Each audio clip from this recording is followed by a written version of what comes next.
For doing this for us. Absolutely.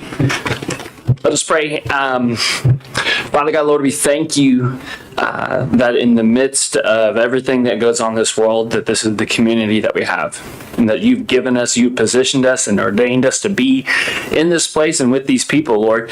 And so we give you thanks for the person on the left and the person on our right. Lord, I pray for favor over our community, over those that work the field and those that work the different industries in our community, Lord. I pray that you would bless them and provide for their families, Lord, that you would strengthen our young people to become great Americans and great Texans, Lord. I pray that you would give wisdom to our leaders and those who serve our community, that they might make the best decisions that they can for us and for just for each other, Lord, that we would represent you in a way that would glorify you today. It's in your son's name we pray. Amen. Thank you, everybody. Thank you, Austin. We'll stand for the Pledge of Allegiance. I pledge allegiance to the flag of the United States of America and to the republic for which it stands, one nation, under God, indivisible, with liberty and justice for all. Thank you. Employee recognitions. Mayor and council members, it gives me pleasure tonight to offer a couple of employee recognitions for your consideration. And first off, you may have seen in the newspaper this last week a nice letter to the editor from P.N. Williams here in Fredericksburg. He says, I would like to express my thanks and let the community know about the two young men who helped me last Tuesday. They were coming down my street, picking up and grinding branches when I flagged them down. A huge pecan limb had fallen in my backyard and I was unable to move it. They stopped their truck, came in, got it through the gate and into their grinder. I'm not sure how I could have been able to get rid of it otherwise. So kudos to them and other kind and hardworking city employees. P.N. Williams. Nice.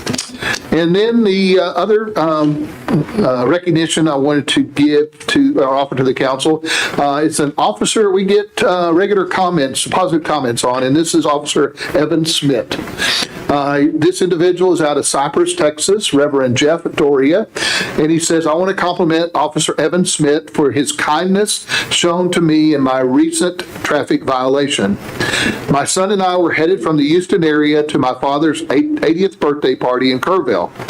Pulling away from the stoplight, I got up to 66 miles an hour when the speed limit is only 55. I didn't realize the speed limit, and after making the ride at the light, well, I was speeding. Willing to receive my due consequence, Officer Schmidt surprised me with only a warning. The last time I received a warning was, well, years ago. Officer Schmidt was very kind and showed not only me respect, but even my 24-year-old son took notice. I thank God for the grace extended to me by Officer Schmidt. Sincerely, Reverend Jeff Doria, Cypress, Texas. So, Mayor, I'm pleased to offer these employee recognitions this evening. Again, just some small indication of the great employees that we have working for the city. Thank you, James. It's always good to hear good news about those folks. I'm going to, before we get into public comments, I'm going to move an item 9A now. Consider a presentation from Chief Chris McCall, the TPCA representative of the City of Fredericksburg Police Department, for receiving the Texas Police Chiefs Association, TPCA, Best Practices Program to remain a recognized law enforcement agency in Fredericksburg. Chief? Honorable Mayor, council members, and members of the Fredericksburg community, good evening. My name is Chris McCall. I'm the Chief of Police in Kerrville, Texas, and a member of the Texas Police Chiefs Association. I'm honored this evening to represent the Texas Police Chiefs Association and Best Practices Program. The Texas Police Chiefs Association is made up of over 1,500 professional police chiefs throughout the state who are dedicated to improving the delivery of quality police services. I am here this evening to present the Fredericksburg Police Department with a certificate of recognition for the continuing to maintain their compliance with Texas law enforcement's best business practices for law enforcement for the past 4 years. Several years ago, the Texas Police Chiefs Association developed an accreditation program for Texas law enforcement. Many of you know about the accreditation program for schools, universities, and hospitals. They're all programs of professional excellence and all require proof of compliance with a set of professional standards.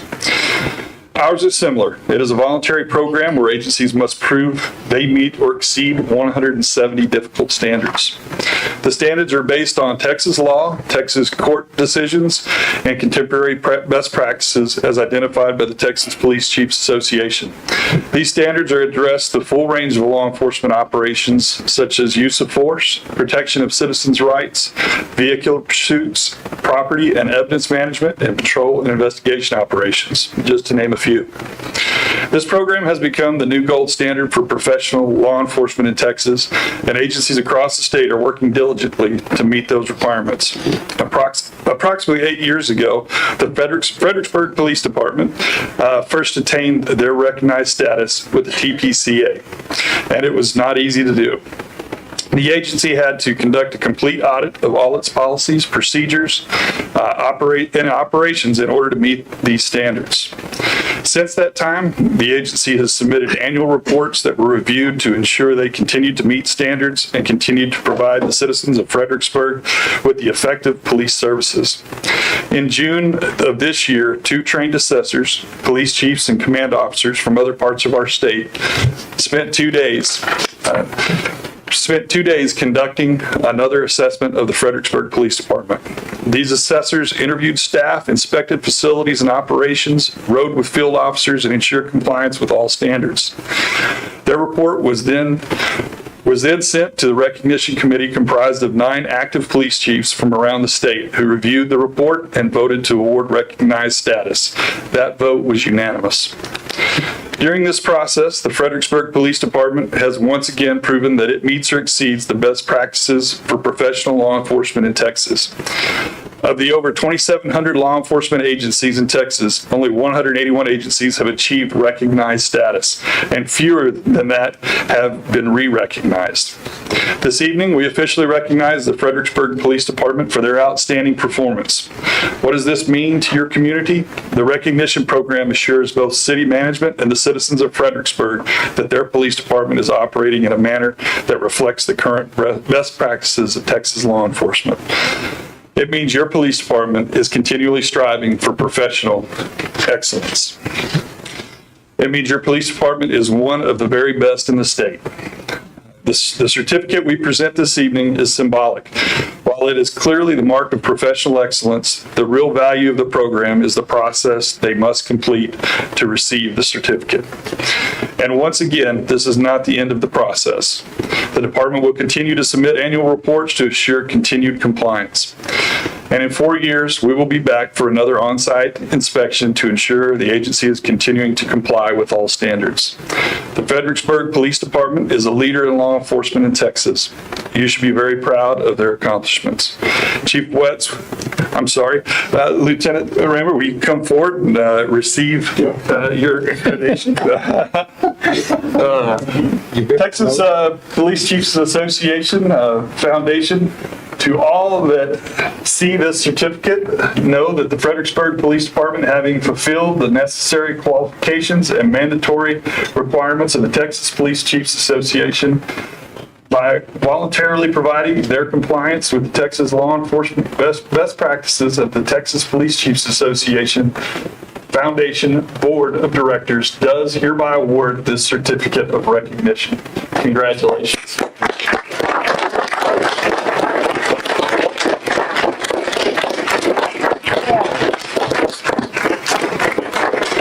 Great job. Thank you for allowing me the honor of presenting this certificate. You have a great department here and lots to be proud of. Chief, thank you very much and for your work you do over in Kerrville. Appreciate it. Sure.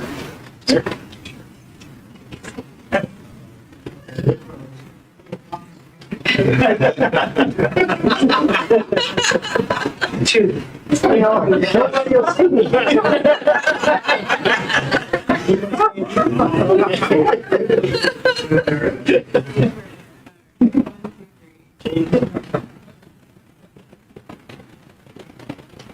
cake with it. Thank you, appreciate it.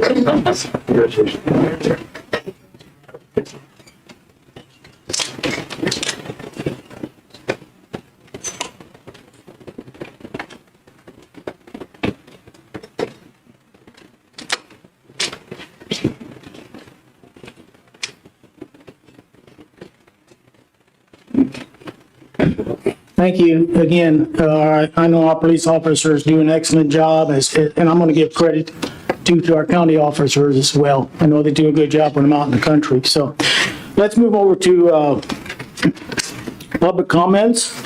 This evening we have quite a number of you all have signed up. That's great.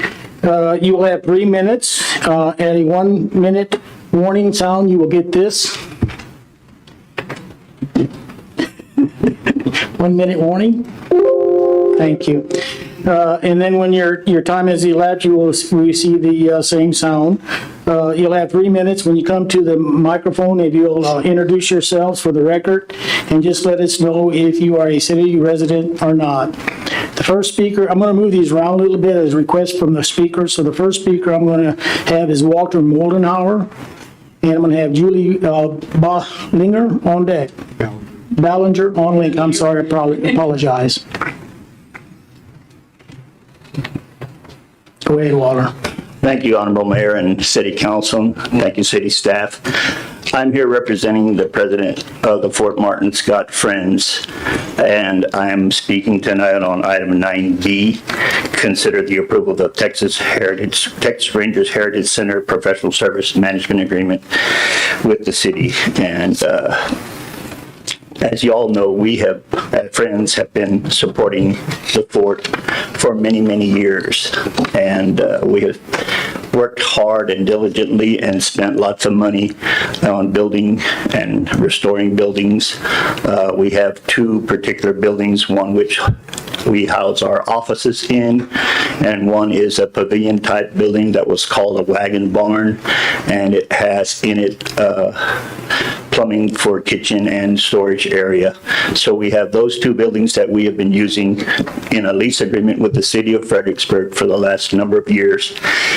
And those are the only 2 things of contention that we have with this agreement that I know of. The others will speak also of some other things, but we do support the agreement as it's written to propose to the city of Fredericksburg for the Rangers to take over management and operations. I think the Rangers and the Friends both have the same philosophy and ideals and desires for that piece of property. It's for the citizens, it's for the youth. We want educational programs to continue out there, which we have been doing in the past. I remember being out there when 6 or 7 school buses pulled up and loaded all these kids, and they all got a good education of our Texas history and the forts, early forts. And those are the kinds of things we want to see continue, and we will continue to try to support all of those items. In the past few weeks, we have had meetings with the Rangers, the city staff, and we have had, and also I also represent the Fort Martin Scott Advisory Board. I'm on that board also. So we've had meetings with all of them, with the staff, Andrea, and others, and we have all had mutual agreements that we all want to support this. We want to mutually work together in the future to the betterment of the fort and the stories that are told. But there is a little bit of contention on whether or not we get to use those buildings as our offices in the future. So our desire is to use those buildings as our offices. The agreement says otherwise. So I will now end my discussion, and thank you so much, and I will yield to the next speaker. Thank you, Walter. Okay, Julie, you're up, and then Mary Lou Abbott, you're on deck. Okay, I'm Julie Ballinger. I have lived in the city of Fredericksburg for 45 years, I think. The building known as the Friends Building is the building that we are addressing tonight, and that is The building that we moved, the Friends organization paid to move that building. It was kind of an eyesore at the front of the fort, took away from the historic buildings.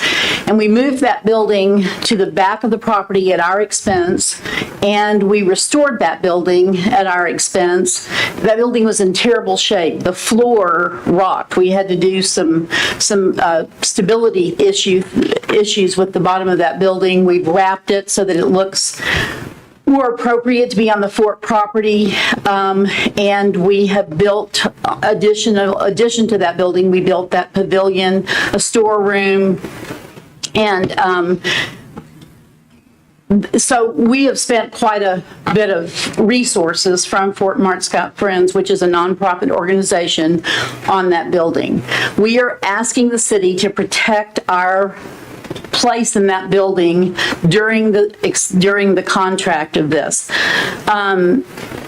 That building is full of our property. There's furniture, there's technology equipment, there's audio visual equipment, there's files, there's a safe with artifacts.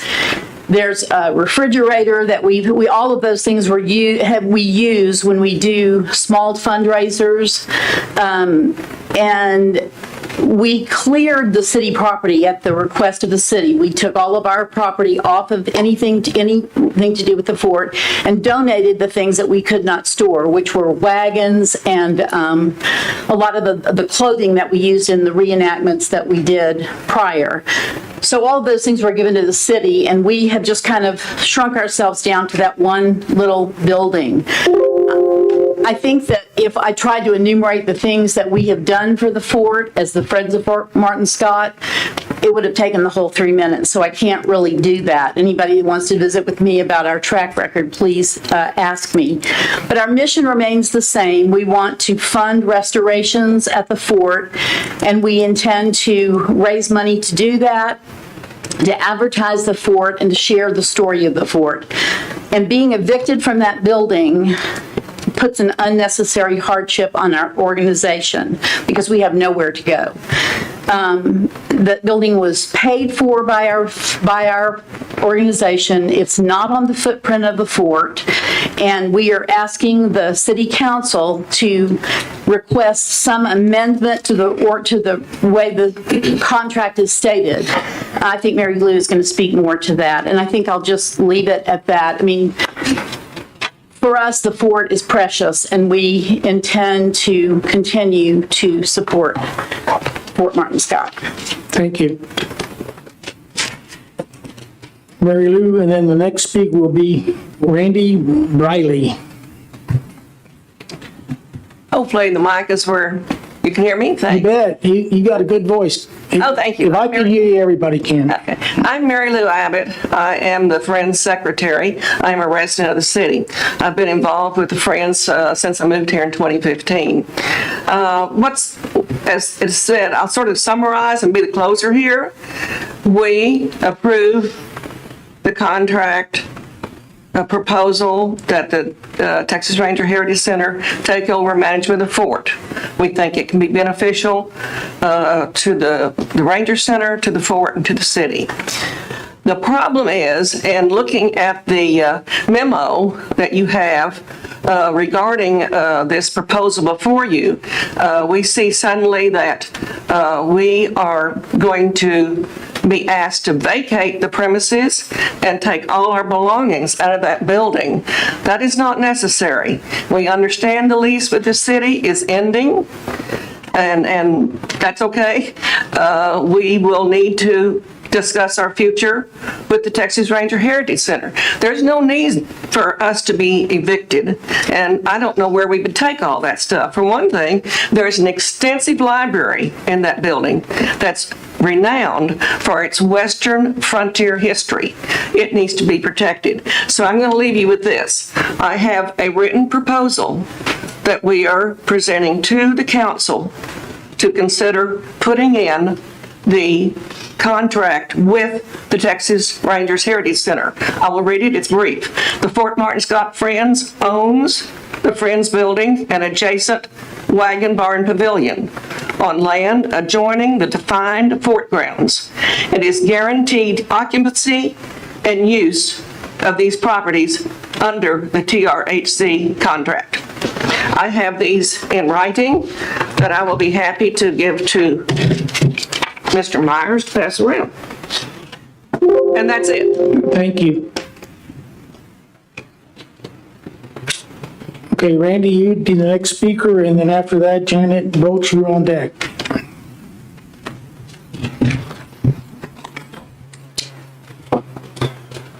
Thank you, Mayor, City Council, and staff. Thank you for allowing me to speak for a couple of moments. I'm going to speak as a resident and not as a STR Alliance member.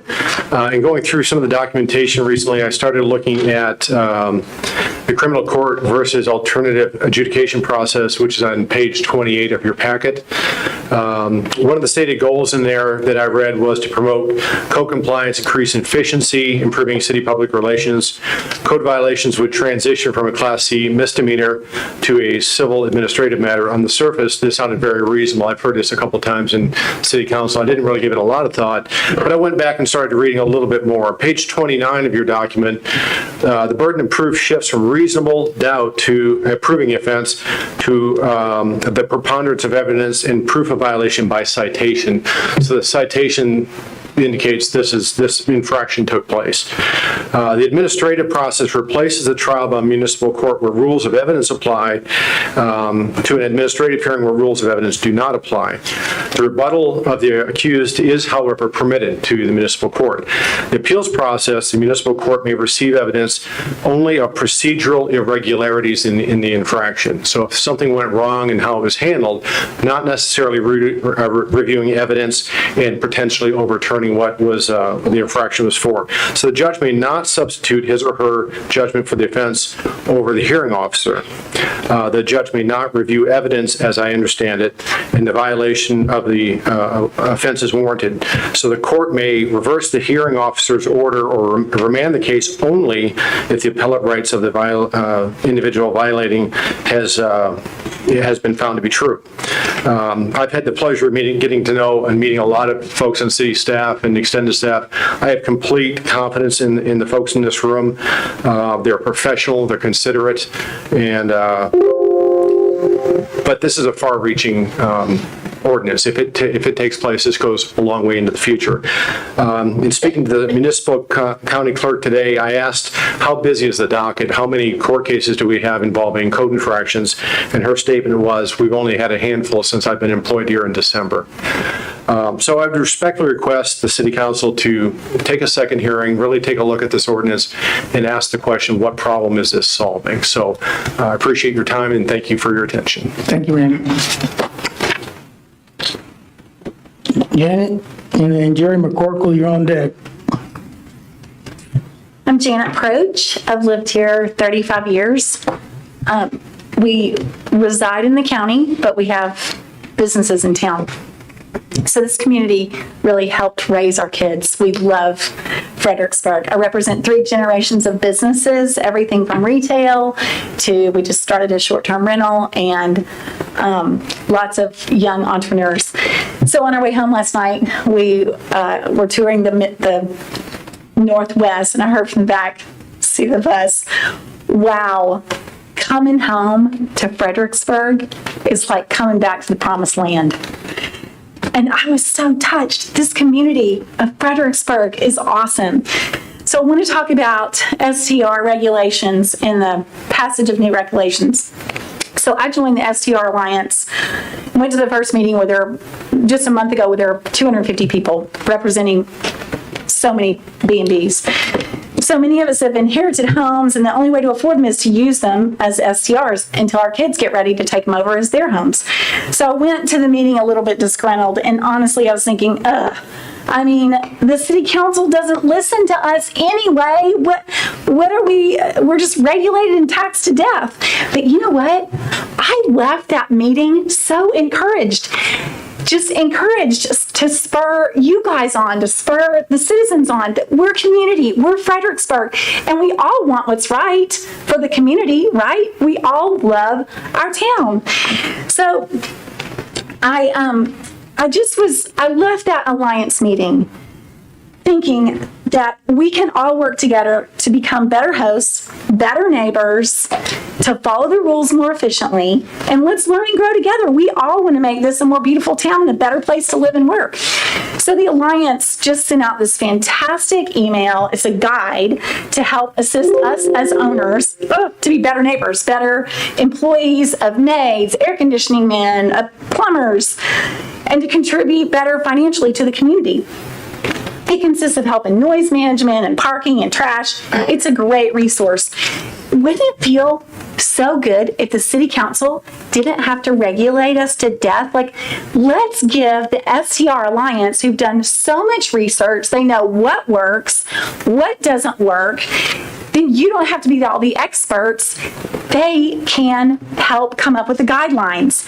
They've done extensive research, and then we don't have to have any more big brother regulations and rules. We can work together. Let's give STR owners and homeowners a vision to work together with our neighbors instead of a heavy hand and a bunch of new regulations. Let's learn and grow together. The Alliance meeting already made me a better business owner, not just for my one STR, but for my retail businesses and my kids' businesses. So please consider no more rules and enforce the ones we already have on the books. Give us the freedom and a little bit of time, now that we have the Alliance, to work together and become better business people. Let us thrive. We're all good business people, as you are, and work together without the new regulations. Thanks. Thank you for that. Jerry? And then after that, Jeffrey, you're on deck more. Thank you, Mayor and Councilman, for allowing me to speak. First thing I want to do is thank Mayor Kinney for being the only one who was in attendance at the last meeting who voted against raising the tax height. And I'm very proud of him for that. And as I read that the county agreed they were going to have a lower rate, and tonight in their meeting, which I couldn't get to because it was at 5:15 tonight, they were going to vote on it. I don't know what the outcome was. I thought maybe Sam Sutton would be here, but he probably went to that meeting. So anyway, I took a drive down Main Street the other day, and I see sign after sign says hiring all positions. I went in to talk to a couple of the business owners, and they said, it's not that we don't have people, we can't afford to pay them because they can't afford to live in Fredericksburg. Either they can't make enough money to buy a house, or they can't make enough money to rent a house, because as we raise our taxes, the landlords have to raise their rent in order to pay for their taxes. So there is the problem, is we're shooting ourselves in the foot if we keep raising our taxes. It's even rumored today that I heard that Hill Country Memorial is short on nurses. And I know that's a fact because I went there the other day to have some surgery done. But the problem that I saw there was they are hiring, as it was rumored, told to me, these called traveling nurses for up to $125 an hour. And I'm saying, why can't we pay our own nurses that live here or close by to stay on the job rather than having to pay traveling nurses that kind of money? And I'm just very concerned that we make a stand on the 15th, and I'll see all of you there, and I pray that by that time you'll made up your mind and we're not going to raise the taxes. Thank you. Thanks, Jerry.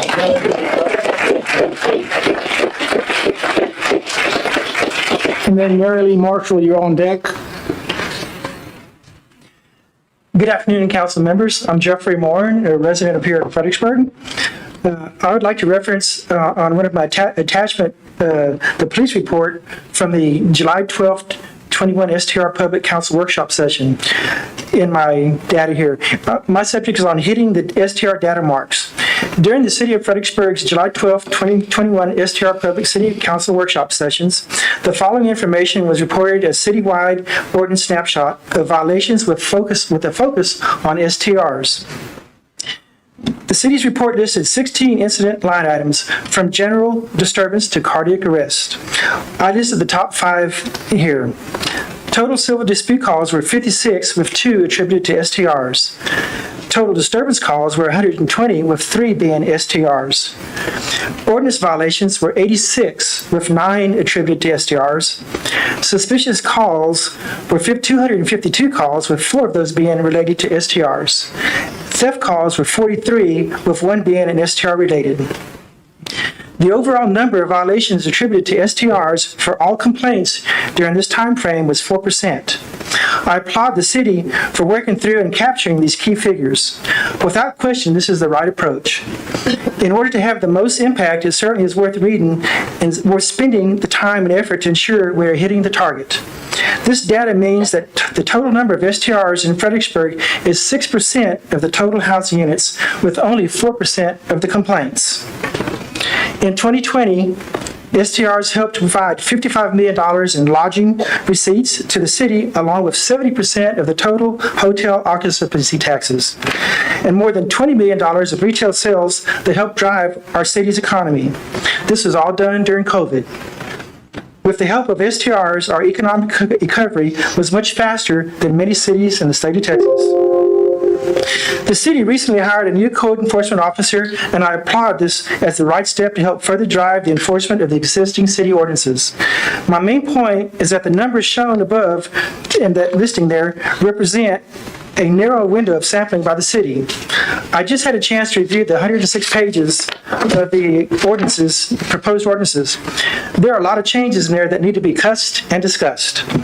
But being an STR owner, these changes will directly affect many of our livelihoods. Fredericksburg is a very special place to all of us that call it home. We have beautiful neighborhoods and a very unique heritage.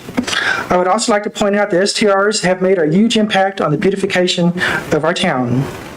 So my main request today is, isn't it worth pausing for 12 months or so while our newly supplemented code enforcement team work to collect and establish a broader set of citywide data, and to review that data prior to passing sweeping ordinances? It's worth the extra time to ensure that we are making sound and decisions to ensure a prosperous future for us all. Thank y'all. Thank you, Jeffrey. Where are you? Oh, there you are. I'm sorry, I didn't mean to disturb you. And then, Tom, you're on deck.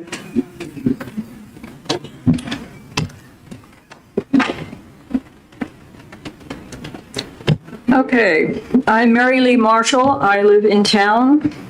By the way, thank you, Mayor Keeney, for not wanting to raise our taxes. My comments tonight are officially addressing City Council, but I know my opinions are not highly valued by them, and they're probably not listening to me anyway. So my comments are actually for the people. You've heard it said that history repeats itself, and I feel that is happening again with COVID. The history we are repeating happened in the Middle Ages, when the Catholic Church was also the government in Europe. The Pope ran the affairs of the church, but also collected taxes and funded the military. Like most governments, they spent too much and started selling indulgences, telling people they could buy their way into heaven. Most people believed the lie because they couldn't read the Bible. Since it was mostly church officials who could read, geography, astronomy, physical science, medicine, and even artistic expression was subject to their judgment. Today, the government and social media have replaced the Catholic Church. Government agencies decide what's true and what must be done. Media censors those they don't like or ridicule them and destroy their reputation, business, or career. They control the information that gets out, they decide what's true, and they prosecute as they see fit. The Reformation put a stop to indulgences and many other lies because people started reading and thinking for themselves.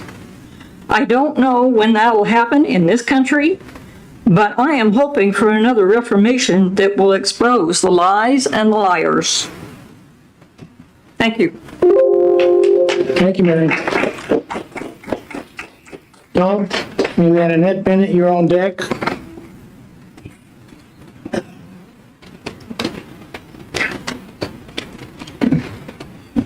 My name's Tom Marshall. I'm a resident of the city.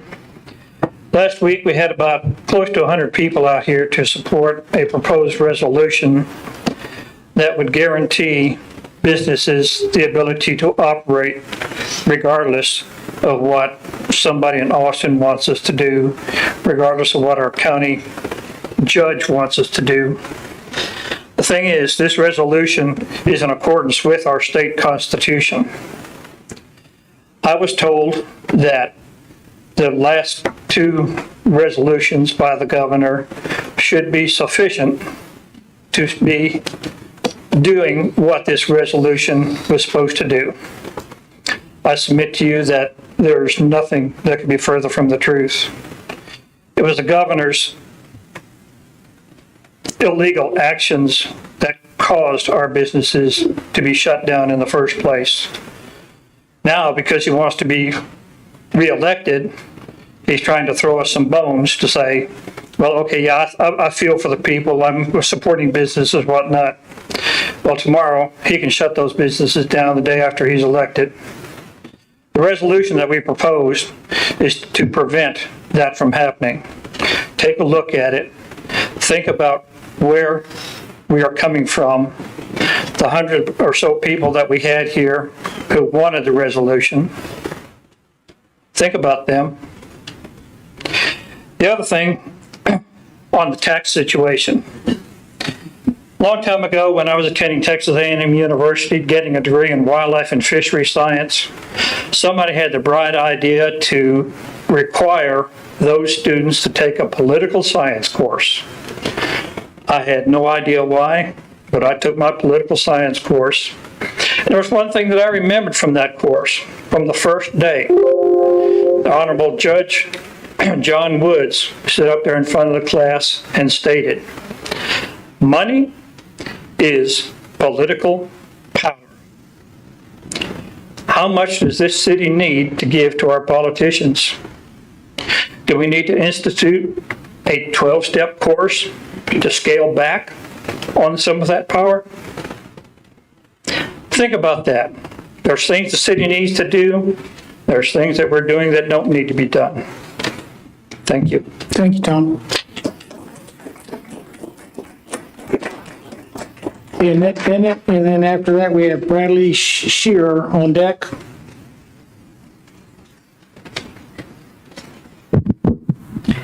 Hi, my name is Annette Bennett. I'm a resident of the city. And on August the 16th, a request for a resolution to declare Fredericksburg a sanctuary city for business was submitted to City Council. Government should not be in the business of deciding which businesses are essential.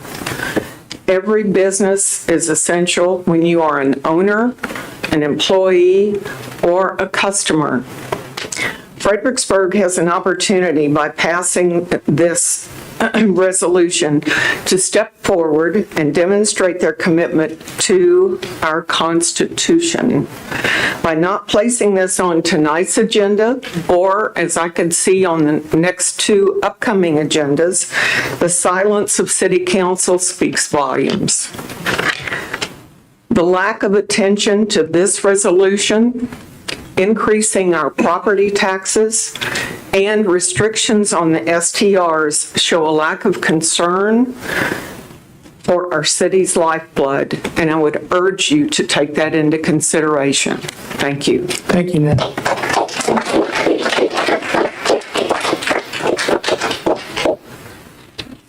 And then Jeanette Harmuth, you were on deck. Thank y'all for allowing me to speak. My name is Bradley Shearer. I operate Luxtran. I have one of my employees here with me tonight. I started in December of 19 running that service, and business was slow going, getting going. And right about the time that we thought we were about to hit a big spike, it was supposed to be the March, April, and May spike for the retail and service industry in Fredericksburg. Everything got shut down. Not to, spread blame for anybody, but I was sitting at the gas station next to Buck's Bar and Grill when Fredericksburg Police Department showed up to notify the owner that he was going to have to scale back and do some stuff to comply with TABC requirements that were passed down from the governor and everything like that. However, my company was saved because I was deemed essential. However, along with being deemed essential, I was deemed essential in a market that had been completely squashed, completely. Tourism dropped off. Locals weren't going out and doing anything for the most part. And all that. So everything picked back up roughly September. I was able to come back to work. So I took about 4 months off. It all coincided with my child being in virtual school. And when I came back, things started getting really great and everybody around here started making some money again. It was nice to see that. However, in that time, I want to say at least one, possibly two of my legal and friendly competitors, whether people were fond of them or not, Roadrunner, they went out of business as far as I know. Also, Top Dog scaled back.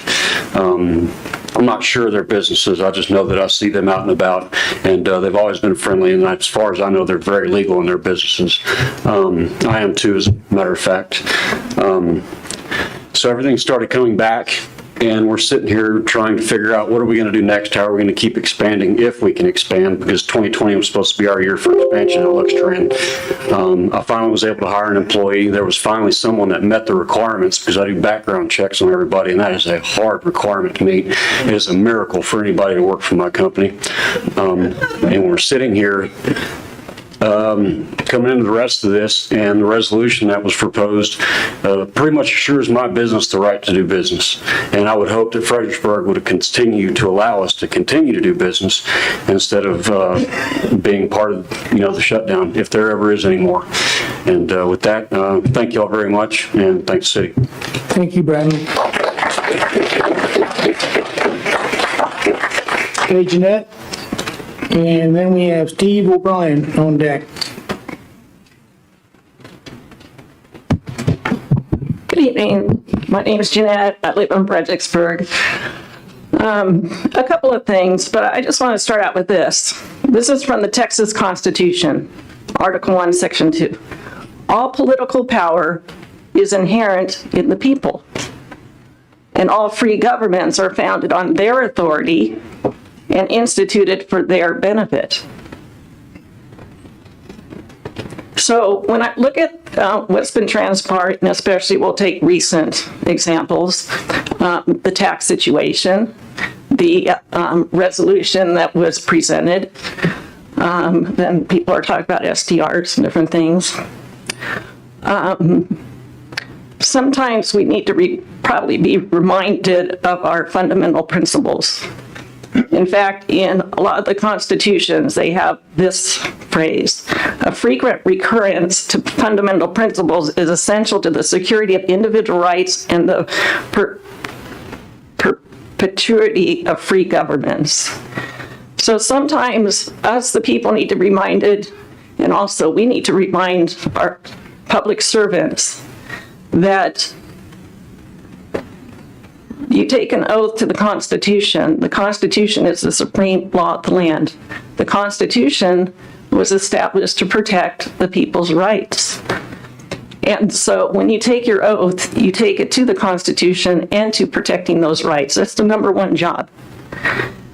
And it means that whatever you do is through the consent of the people. Now, it doesn't mean you get elected and then you vote however you want. The consent is continual. And when I see all these people showing up and going through a lot of effort to come up with a resolution, we've had people out talking to businesses, a lot of them were here last week, and a lot of them, I have a whole list of them here that wanted you to know they couldn't make it, but they are all in favor of it. And every business we've talked to has been in favor of this. So there's widespread support. And then the same thing with the taxes. All these people show up to show what their will is, the will of the people. And so when I see the council, and by the way, thank you, Charlie, because you did basically listen to the people, and we appreciate that, and at times all of you have done it too. But as far as the taxes go in this resolution, the people have brought it to you. They said, this is our will, and it's incumbent upon you to honor that, because that is what you've been entrusted to do. As far as taxes, I want to say that I've been here 30 years, and it's getting to the point where I'm getting squeezed out of my home. And that really is taking somebody's property. So many people I know are leaving because they can't afford to be here. That is, in my mind, immoral and unjust. And I would ask that the city actually just cut the budget by 5%. You came down quite a bit last year, you know, so this is not asking much, but bring the budget down 5% and set the taxes at least down there, and do that a little bit for the next few years, because you've heard the people speak. Now, Janet? you know, we ask you to live up to your obligations. Thank you. Thank you. Thank you. Okay, Steve, O'Brien, and then Robert, you're the last person on deck.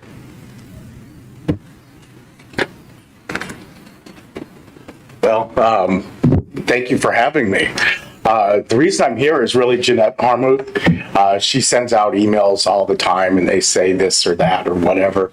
And this one was out about sanctuary cities. So she's been on with that. And man, am I tired of sanctuary cities. I'm tired of illegal alien sanctuary cities, all this stuff that's going on, right? And so I totally support what she's saying. You know, last year was a madhouse, right? We destroyed so many businesses. Okay, I guess I get to take some credit with it. I went along with it to a certain extent. We had failures at the local government, at the government level, in Texas, the United States level. We failed everybody. We shut down businesses. We got people hiding in their houses, not paying their rent. We're paying for that now, and I know I'm not going to go on and preach about that. But I will say, I do love a lot of these guys out here. These guys with Fort Martin Scott. I love that organization. I didn't know this was going on. That hurts my heart, right? These guys were good.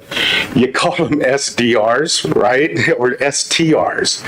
What? They're bed and breakfast to me. And these guys buy stuff from in town. They have their monies as good as anybody else.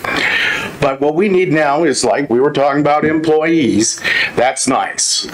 We do have a lot of those kind of problems. And I'm not asking you to fix all the problems with the businesses in Fredericksburg. I'm asking you to please make roads, take out the garbage, take care of the city, and let us do business, right? And thank you. Thank you. Hey, Robert, Phoenix. Oh, way in the back.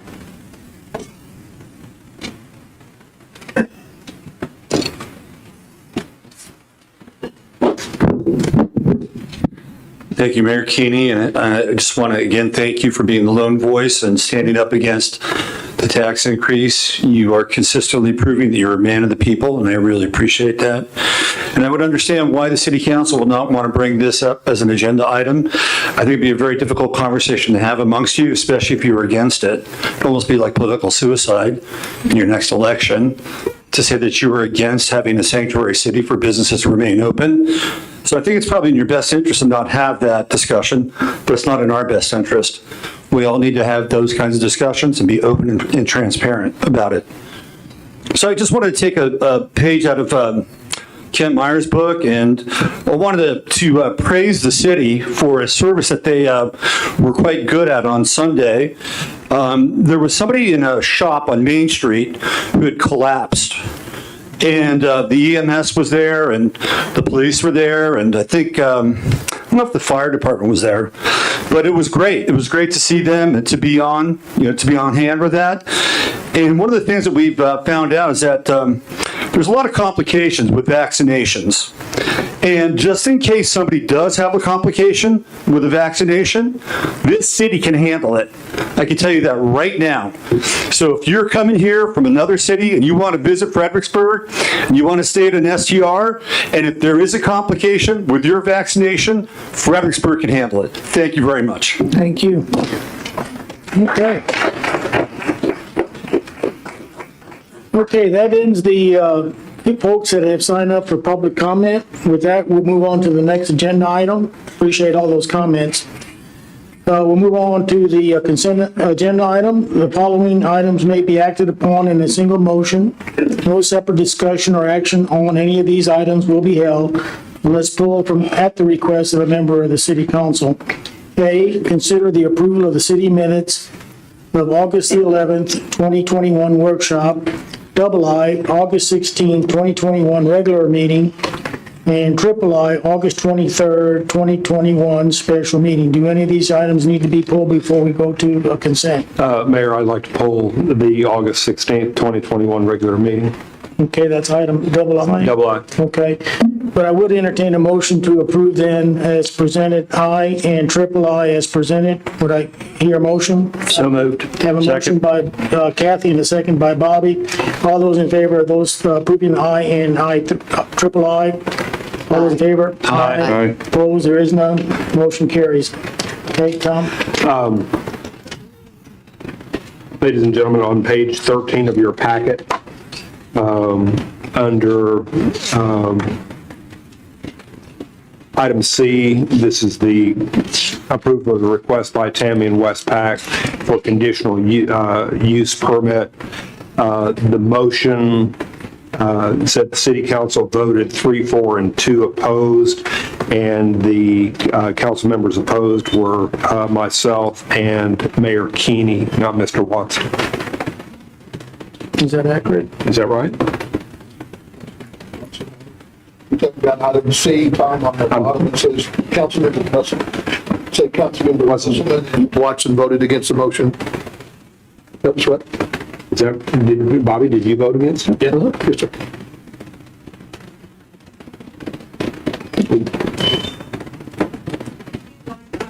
Can you listen to it again? Because I thought the mayor voted against it. This was to, this was to approve, this was the motion to deny the cup. This was not a motion for the cup, it was a motion to deny the cup. Okay, that's what I thought. It should be Councilman Musselman and Mayor Keeney, since the motion was to deny the cup, which was presented by the city. I don't know. I think she needs to listen to it. The discussion was to allow Mr. and Ms. Pack to create a series of B&Bs on their property at 514 West San Antonio, and the motion was to deny staff's recommendation for the conditional use permit. And that denial passed 3-2. Can Shelley listen to it and report back to us? Report and then Bring it back in the next meeting? Yeah. That'd be great. Daniel, can we do that? Okay, very good. We'll bring that back then to the next meeting. That would be great. Okay. Okay, we're going to go to item 7A. We're going to hold a public hearing to receive citizens' comment for or against annexation of properties that have frontage on Post Oak Road between Live Oak Street and Bowie Street, and those properties fronting on Cherry Street, extension to the north of Bowie Street for approximately 83.33 acres, part of the city's annexation plan, Area 6A and 6B, first of two public hearings.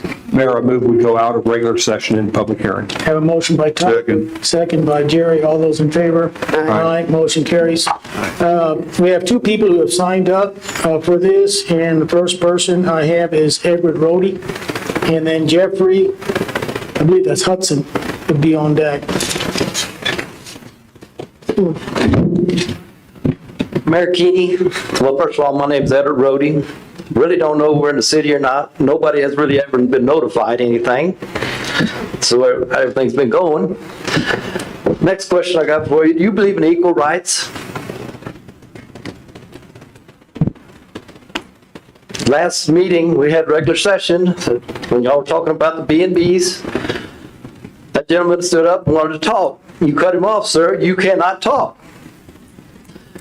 when y'all made this resolution to do these annexation, Mr. Watson was in the middle of this meeting. He wasn't a councilman. He even made legal decisions that night. How can this be legal and you not let other people talk during the meeting? If that was legal, you need to let everybody that right. The next thing I'd like to know, this annexation, what is this all costing? I've never heard any of y'all councilmen come up with anything. I sent a request in to Mr. Meyer when y'all were gonna do the Cherry Street, Bowie Street once before. That's requested for the 290, the Live Oak Road, the Cherry and Bowie Street. What do I get as an answer? He requests that, well, we're not doing the Cherry Street and the Bowie Street. We appreciate your concern. That was the answer. So if all these annexations go through, you're talking about 30, 40, 50 million more probably. Where's this money come from? Y'all gonna pull your checkbook out and just write a check for this? I've never heard anybody. What is these annexations costing? What would they cost if they go through? Anybody got any answers? Next thing is, how many of y'all ever read chapter 43 that y'all are going by? Anybody want to answer? No. I don't think any of y'all have. Because I asked Mr. Keeney a lot.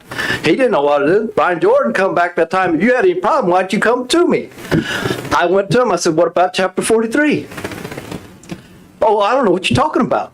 I don't know if Mr. Lutz knows anything about it or not. Okay, well, are you following the law? Which subsection are you going under? Yes, sir. I do not have the subsection in front of me. That's a pretty lengthy chapter, but we are going to the ones that's applied to the C1 is city not a very lengthy populace. chapter. Well, we're under the old one, so. C1 Yeah, is the new you're one. going to C1 under January effect. Well, I've done the privilege to make y'all a copy. I highlighted of C1. I think y'all ought to do your homework and read what y'all were going by. Once, especially most of the teachers seem like you would do that.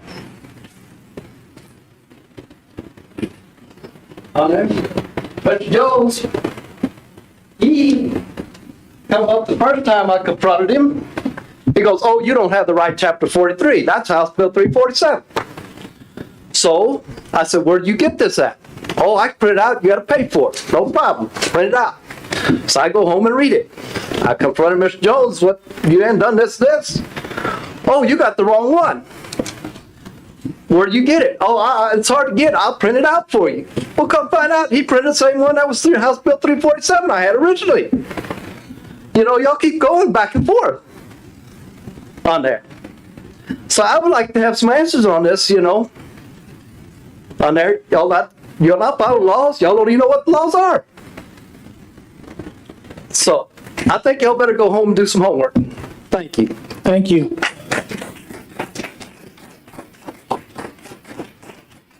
Their homework. Jeffrey?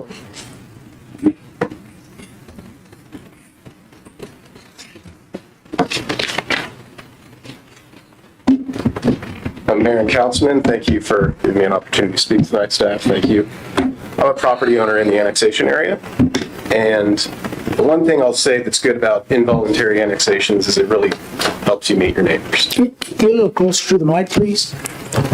Sorry. Can you hear me better? Well, I could hear you, but I don't know if they could. Okay. I was saying the best thing about involuntary annexations is you really get to meet your neighbors. I think the thing that was a little bit testing for me was the lack of notice. We've gone through this twice. The first time I got notice. The second time, I have an ag property. I'm supposed to get a development agreement from the Development Services. Didn't get that. Didn't get any meeting notice about this happening tonight or the next one. Didn't have phone calls returned. So, a bit insulting. And for something that is this magnitude of change, you would expect your folks to take due care and process to make sure everybody can have their voice heard. Secondly, and the gentleman prior to me alluded to some of these, but it seems that there's some legal issues. I'm not an attorney, but it doesn't feel right when 2 years ago an involuntary annexation loophole was used as part of an ordinance that passed with with no end in sight. There's a lot of areas in that ordinance. I'm not sure how long you guys are planning to use that loophole to bring stuff in the city, but it feels right. Doesn't feel right. The map that's included in tonight's agenda looks like a checkboard of the last one from 2 years ago. Some properties have been excluded from the map. Don't know the reasons, don't really care. But things seem to be changing, and doesn't look like, kind of looks like there's two separate areas along Post Oak instead of a contiguous area that you would expect to see in a proper annexation. All of this kind of feels like disrespect and favoritism from the property owner's perspective. I know you guys have a transportation agenda and you want to do what's best for the city, and I know better than most you got to break some eggs to make an omelet. I just want to use the latest recipe instead of the recipe from 2, 3, 4 years ago, because that's my understanding the best way to do it. When people don't have a lot of options or feel like their voice is heard, it feels like they're being backed in a corner. I don't have a good answer on what you guys can do to help us property owners feel like our voice is being heard, but I hope you guys have some sort of ethical and integrity type of thing we can rely upon to make sure that the right thing is being done so the property owners don't feel like it's a smash and grab job. Thank you for your time. Thank you.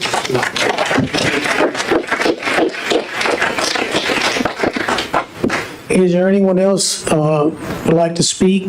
Yes. You I don't know if y'all are aware. come back to the mic, would you? You don't have to reintroduce yourself, we know that. I don't know if y'all are aware too, once y'all start this annexation, you've got a total, with the extension and everything, 4.5 years to do all this. So do y'all have this money raised already? You know? Because you got 2.5 and you get extension for 2 years on there. I think y'all better look at what's going on here a little bit and read your laws once and go from there. Thank you, Eric.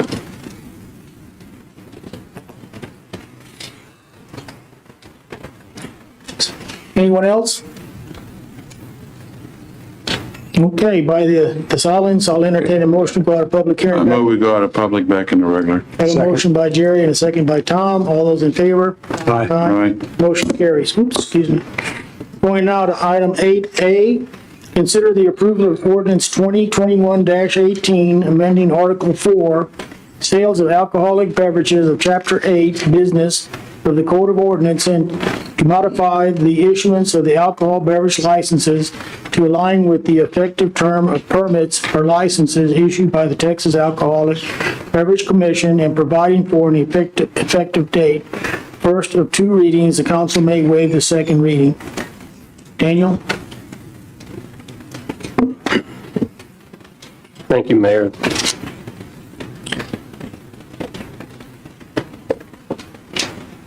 A few weeks ago, the council took some action related to the city's alcoholic beverage licenses. TABC currently issues their licenses for 2 years. The city's ordinance has always had a 1-year license period. In an effort to try to align the city's licenses with the TABC licenses, we've been working on amending the city's ordinance to try to accomplish that. So the council took action on this a few weeks ago, moving to a 2-year license system for the city. We made some other adjustments to the language related to the fees. However, the problem that we're going to run into is that some TABC licenses are in the middle of their term right now. They may have 18 months left on them, for example, and the city doesn't want to issue a 2-year license that will extend beyond the effective date of the TABC license. So the city needs to retain the ability to issue 1-year licenses until we cycle through all of those old, if you want to call them old, licenses that were issued before September 1st. So this ordinance will change and will allow the city to continue to issue 1-year licenses as needed until we can get everybody aligned onto a 2-year program with TABC. One change that I want to recommend on page 24 of your packet, the effective date. It's currently written that it will be effective on September 1. I'd recommend that change to today, September 7th, just so it's not a retroactive ordinance. That's all I have. Shelley may have some information if she wants to add anything, or if you have any other questions about the administrative side of it. Her office will be handling the processing of the permit applications. Questions, Kathy? Tom? So the changes in the licensing is, will it be a year before everybody gets into the two-year? It'll probably be almost 2 years. Almost 2 If years. someone got a TABC permit like last This year, month, then- for example, they will, Okay. until they cycle all the way through and get another permit issued. So will we cycle into the 2-year? Do we have an effective date for cycling in the 2 years, or is this going to be? It went into effect September 1st. Okay. So the council did some amendments, I want to say 2 to 4 weeks ago, that started on September 1 because the state, at the state level, TABC reconfigured all of their fees, Right. and that all started on September 1st. Okay. All right. That's all. Bobby? Thank you.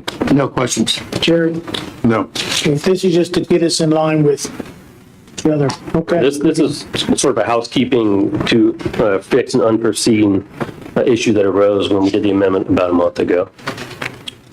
With that being said, I'll entertain a motion to approve with the change to September the 7th, 2021. I will, Mayor, I'll make a motion to approve the change with changing the date to September 7th and. You want to waive? And waive the second reading. Second. Motion by Tom and a second by Jerry. All those, any further discussion? All those in favor? Aye. Motion carries. 8B, consider the approval of ordinance 2021-19, amending Chapter 2, Administration of the Code of Ordinances by adopting and adding an Article 7, Administrative Education Violations, providing for a civil administrative hearing process for violations of ordinances described in the Texas Local Government Code, Section 54.032. First of 2 readings, the city council may waive the second reading. Daniel?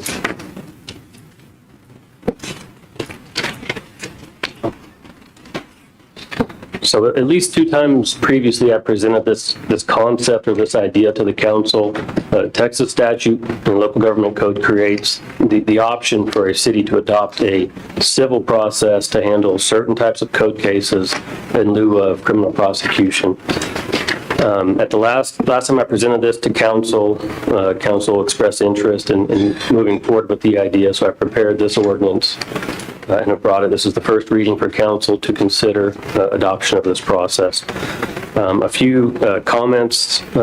This is pretty strictly limited by statute. The types of cases that can be submitted to this process are expressly set out by statute. The comment about the rules of evidence, for example, that's in the statute as well. So this ordinance really tracks what, it goes to the extent that's allowed by state law, but there's not a whole lot of room for deviation from that.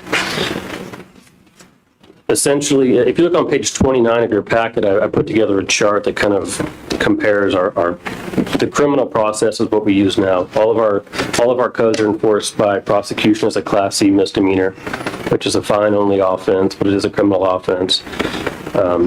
Prosecuted like any other criminal offense as far as burden of proof on the state, rules of evidence, it's conducted in a court. There can be incarceration is not a penalty, but it can occur. For example, if someone fails to appear, warrants can be issued, or if somebody fails to pay a fine, a capias pro fine, which is just similar to a warrant, can also be issued. So people can actually be jailed for, related to a code offense if it gets to that point. This process keeps everything as a civil matter. There's no criminal case. There's no criminal record created. There's a little more flexibility and a little less formality in the proceedings. But it does provide an appeal to the municipal court if necessary. I'm not necessarily advocating for or against this. I don't think this is a perfect solution. I think there are some negatives or some issues with this type of process. There's some positives to it, and I think there's some negatives. So if this is adopted, it's not in lieu of the criminal prosecution. Both of those would be an option that would be available for any of these cases. It would be up to whoever's enforcing that, code enforcement or law enforcement. It would be up to them to determine if they want to file it as a criminal case or as a civil case. Jason, the Director of Development Services, may have some comments from a code enforcement side as far as how they, if they think this is something that will be helpful to them in their code enforcement endeavors. And then if you have any other questions, I can kind of go through the process, or any information that the council wants, I'm happy to provide. You have a comment? Yeah, just to add to Mr. Jones's comments, we do think the flexibility does help code enforcement for most of the violations that we see that come through on a regular basis. It's trash and say watering violations. Those are where we have our repeat offenders. It's very difficult to send it to a court violation. It's time consuming. It's a slower process. Obviously with COVID, we're a little bit behind the times. This would give Ray the ability to, if he goes by and he witnesses you watering and takes a picture and we have the records to back that up, he can issue that fairly quickly. It's not a Class C misdemeanor. There's no issues there. I think where it also is beneficial when we do have issues with, say, multiple violations and we can't get that in order, then at that point we can send those kind of higher escalation issues over to the court criminal proceedings.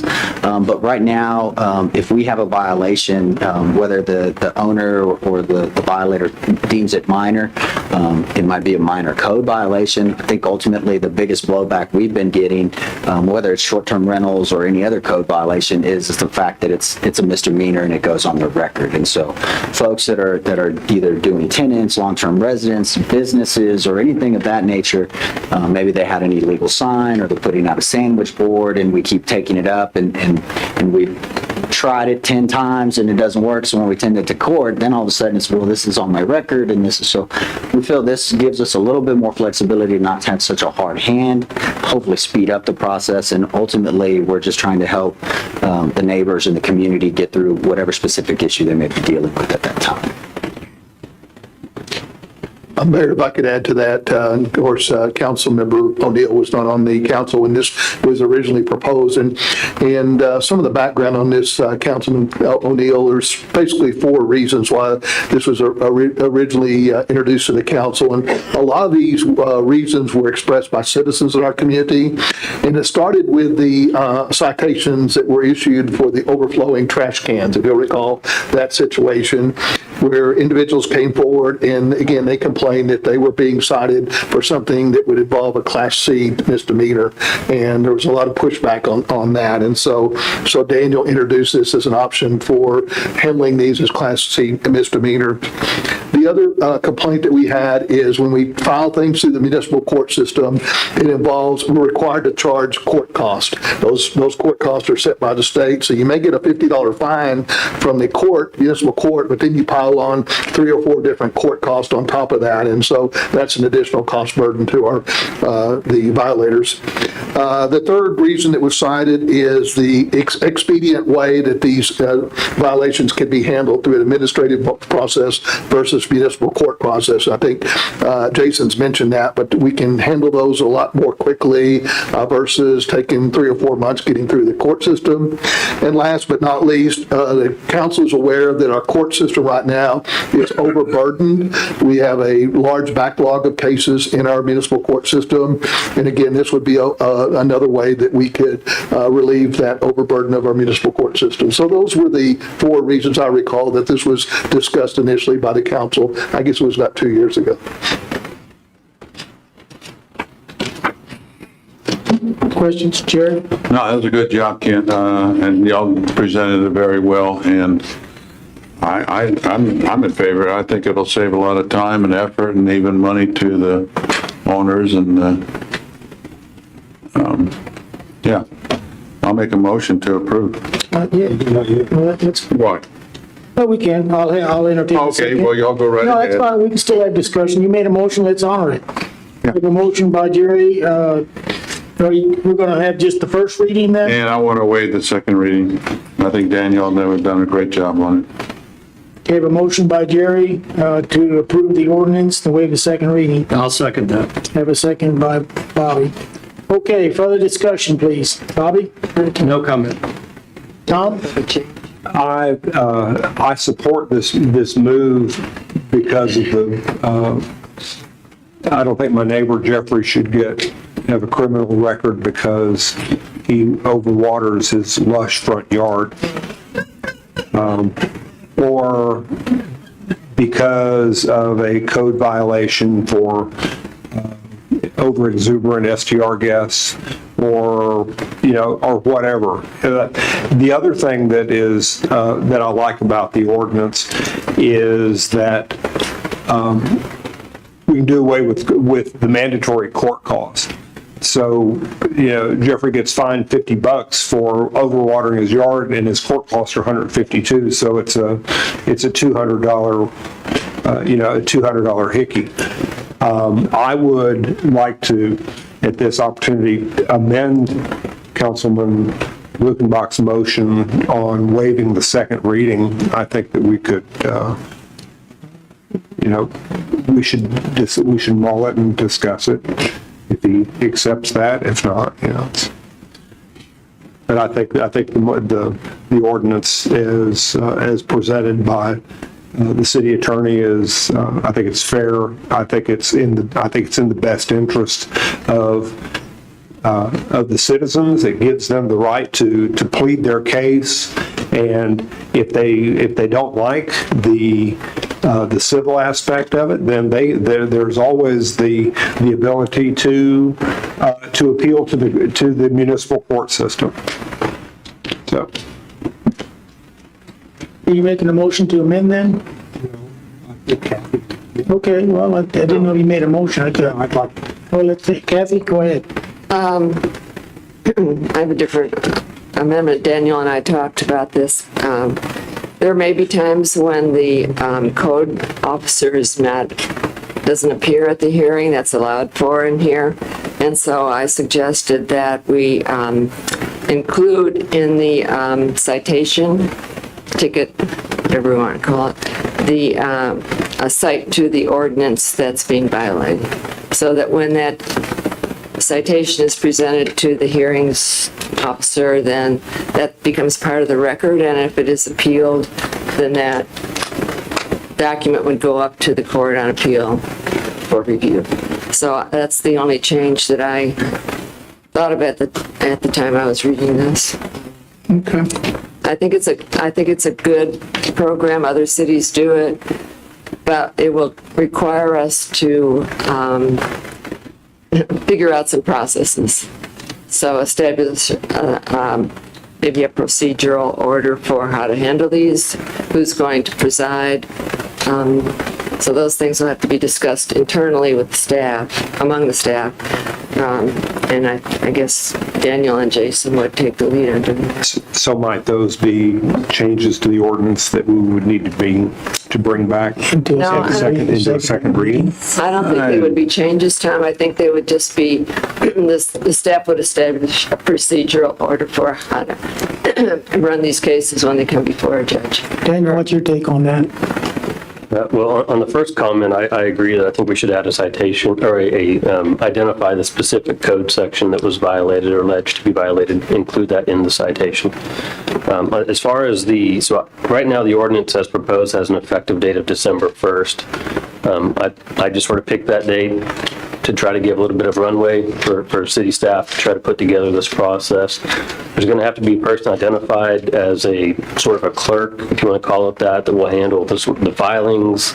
These citations are going to have to go somewhere. There's going to have to be somebody that schedules these hearings, maintains who's showing up at what hearings.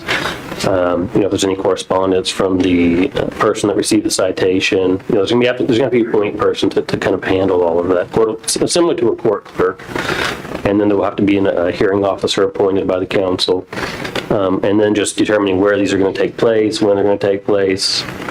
You're creating a new system, so there's going to need some time is needed to do that. So that's why I targeted December 1st, and I didn't discuss that with Ken. I don't know if that's appropriate amount of time, if they need more or less, but, so that was my intent, was to give some time for that to be figured out before this fires up.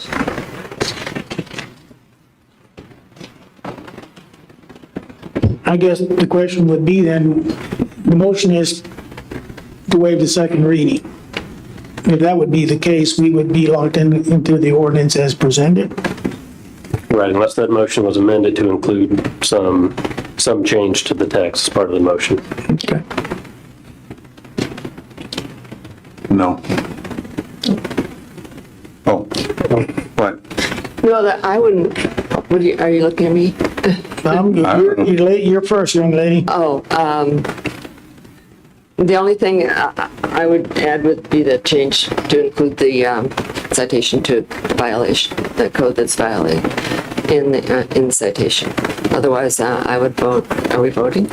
Oh, yeah. Okay, that's all I have. Mayor, can I also suggest we change that effective date to January 1st, 2022? It's just a lot better to start at the first of the year versus in December. Can do that. Work out the little details on that, on the citation and the code and everything else, and it can be worked out. Do we need a second one? Let me ask Daniel one more time so I completely understand. Because I'm confused. If we do this now, waive the second reading, the suggestion you suggest that Kathy had made is probably a good one. That would not be included in this ordinance, is that correct? Right. The motion on the table does not include that amendment. If it would pass, we do the second reading, could it be added later? Could it be added before the next reading? And then we would have a new ordinance at the next reading. And Right, you decide. So if the council wants to set a second reading, part of that process would typically include proposed amendments that you want to be brought back to the next meeting. So any proposals from council, I can make those changes and we can bring it back at the second reading, revised with whatever changes were recommended. Go ahead. You want to make an amendment? I would like to amend the motion to have a second reading and for the city attorney to bring back a revised ordinance to the city with the changes as outlined by Councilman O'Neill. And the date to January. And the date and with the new date of January 1st, 2022 is the effective date. Do I hear a second? Second. Do I have a second motion by Tom, second by Kathy? Mayor, Please. just, so Jerry made a motion Yeah. that I think was on the table and somebody seconded. I think that's still standing. Okay. So unless that's been amended or is. He has to accept. So you're telling me that we cannot, if this is taken in, voted on, and it passes, that we couldn't come up and say, well, this is some of the things that we are putting into it, like the coding and all this other on the citation and what else, Kathy, was there? We couldn't do that even though it was passed? Couldn't he do that? You'd have to have a whole new ordinance again? No. Oh, you can make that part of your motion tonight. Yeah. Say I want to approve the ordinance with these changes and waive the second reading, and it could be passed tonight in that form. But I think the motion you made was just to approve it as presented, so so that motion is pending right now. If we can do that, then I'll go for that. You'll have to withdraw your motion that you made. Whoever seconded it, I don't remember who seconded. I'll withdraw my second. I'll withdraw the motion. And now you're clear, so you can start over. Thank you very much, because I was getting somewhat webbed up.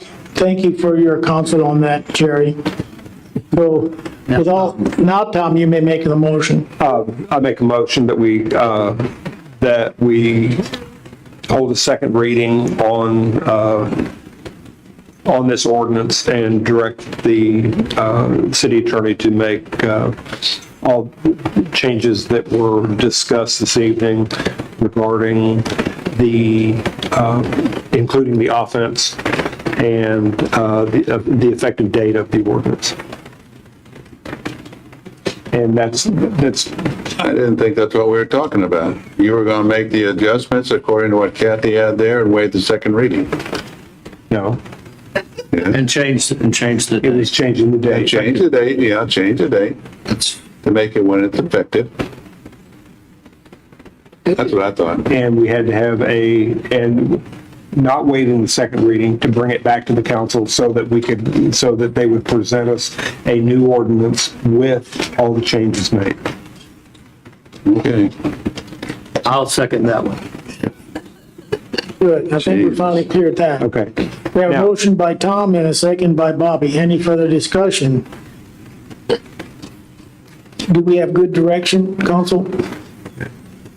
Good. I've got notes on that, yes. Okay, Okay. thank you. All those in favor? Aye. Aye. Motion carries. Thank you. That got a little bit difficult. Jeez.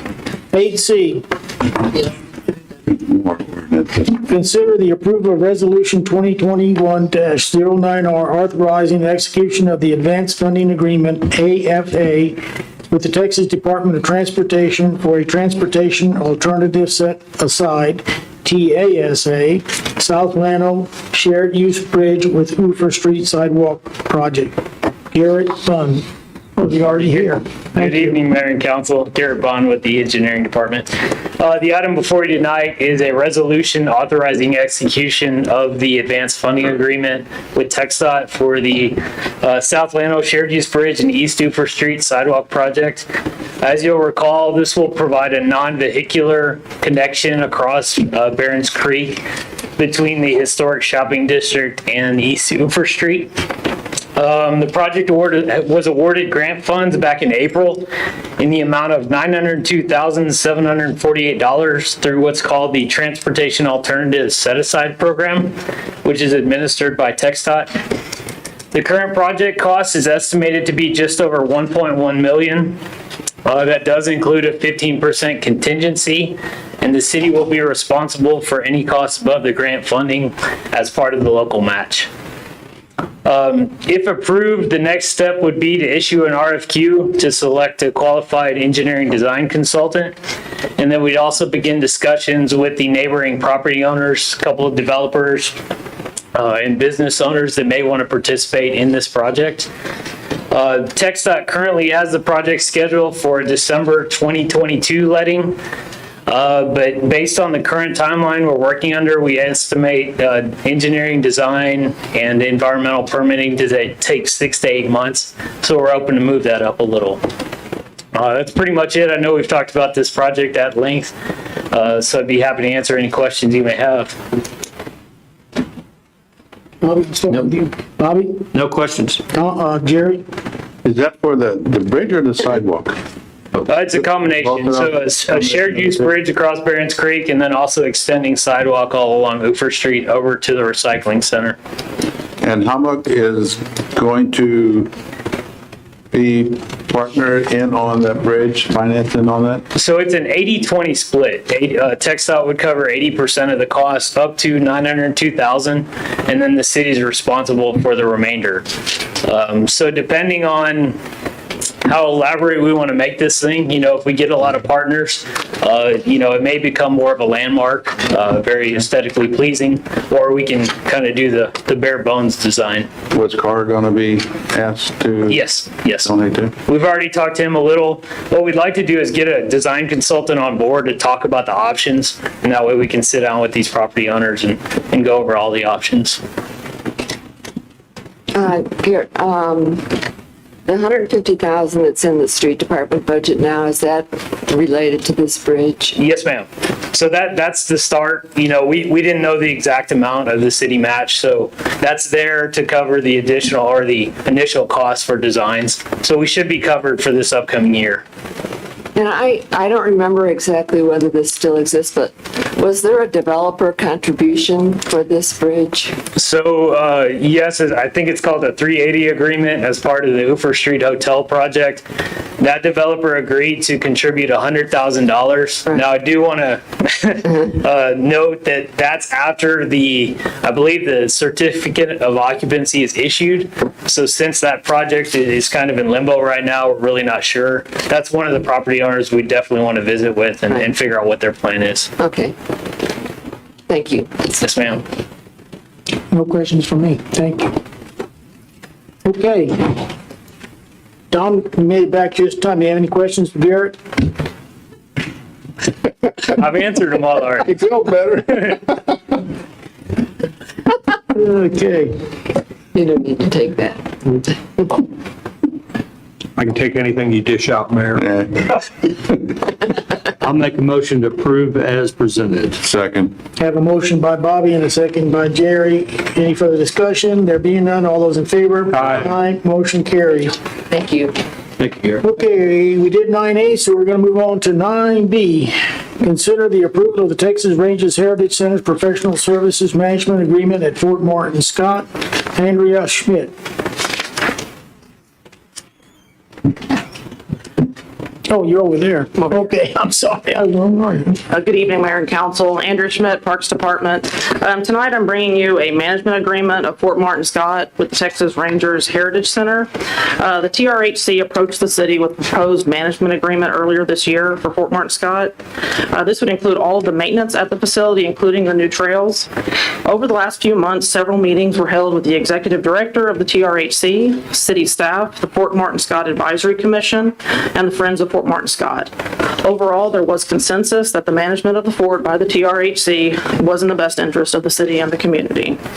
They are proposing managing and maintaining the fort at a cost of $170,000. Funds have been included in the tourism budget for next year for those expenses, and most other funds for the city to manage the fort have been removed currently.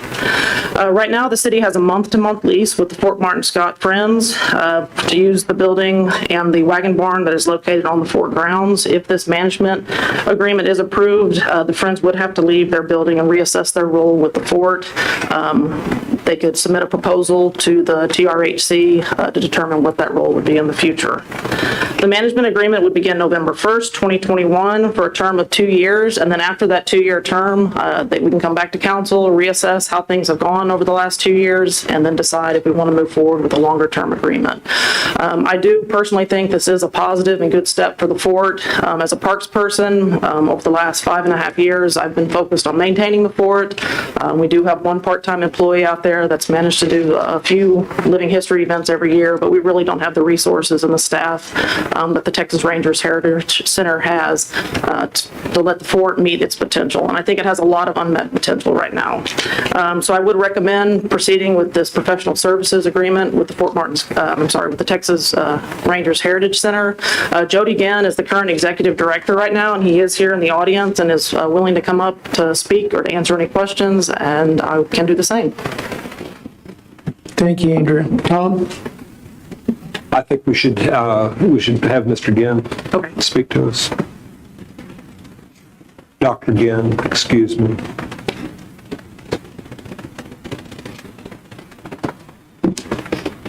Good evening, Council. Thanks for having me. Thanks for considering this matter. What questions can I answer? I guess the big question tonight is the relationship between the Friends of Fort Martin Scott and the Rangers, and the issue of their officing, their ability to office at the fort. You and I had a conversation about the possibility of the Friends being still having the ability to keep their offices at the building on the fort, but with the understanding that the offices are I guess you could say tenants in the office, if that's a term. They don't control the office. The Rangers control the office, but they have a place for all their stuff. to be a little more clear, I think what we had in mind was, and I've discussed this with our executive committee, because it is a branch off of what the agreement is. And we've spent, as Andrea mentioned, almost a year discussing this back and forth with this group. And this is kind of a new ask that's just come up today. And so I did get with our executive committee, and what they're willing to do is allow them to leave certain items that they have that would be onerous or they don't have a place to put them, like their book collection and the artifact storage and some things like that. They would not have regular access or independent access to the facility. Right. We would ask that they remove things like computers and files that are their own documents. We are separate entities, and the complications of two separate 501c3s, we're very careful with the way that our funds are managed and all of our, and so our records are confidential, and so that's just a complicated situation that just isn't tenable and wasn't ever contemplated over the past year. And so, but we would like to try to help out and say that, like, this book collection and some other items like that they could leave on site for a period of time at least until they figure out what their long-term plan is. We have from the beginning said that once and if this agreement is signed, that we would entertain proposals for them about their role in the fort. Now, we wanted to be clear that as the contract that Daniel has drafted is clear, that we would be managing the site. We would manage operations, we would manage events, all that sort of thing. But we can see the possibility for some role. Fringe groups generally are fundraising arms, traditionally, like the Friends of the Texas Historical Commission. They don't really get involved in activities and operations. So perhaps some role like that. But again, they have to make that decision and then make a proposal. And as I told them months ago, we wouldn't be able to even entertain that until we know that we're going to be given the authority to manage the site in the first place. I see both groups trying to do the same thing, which is better utilize the fort as a part of the history of our community. And I would hope that there would be able to be some kind of an agreement between the two groups, for the Friends to be able to office there when it's open, but no independent. I could see your name's on the lease. So, well, yes, sir. And there would be no independent.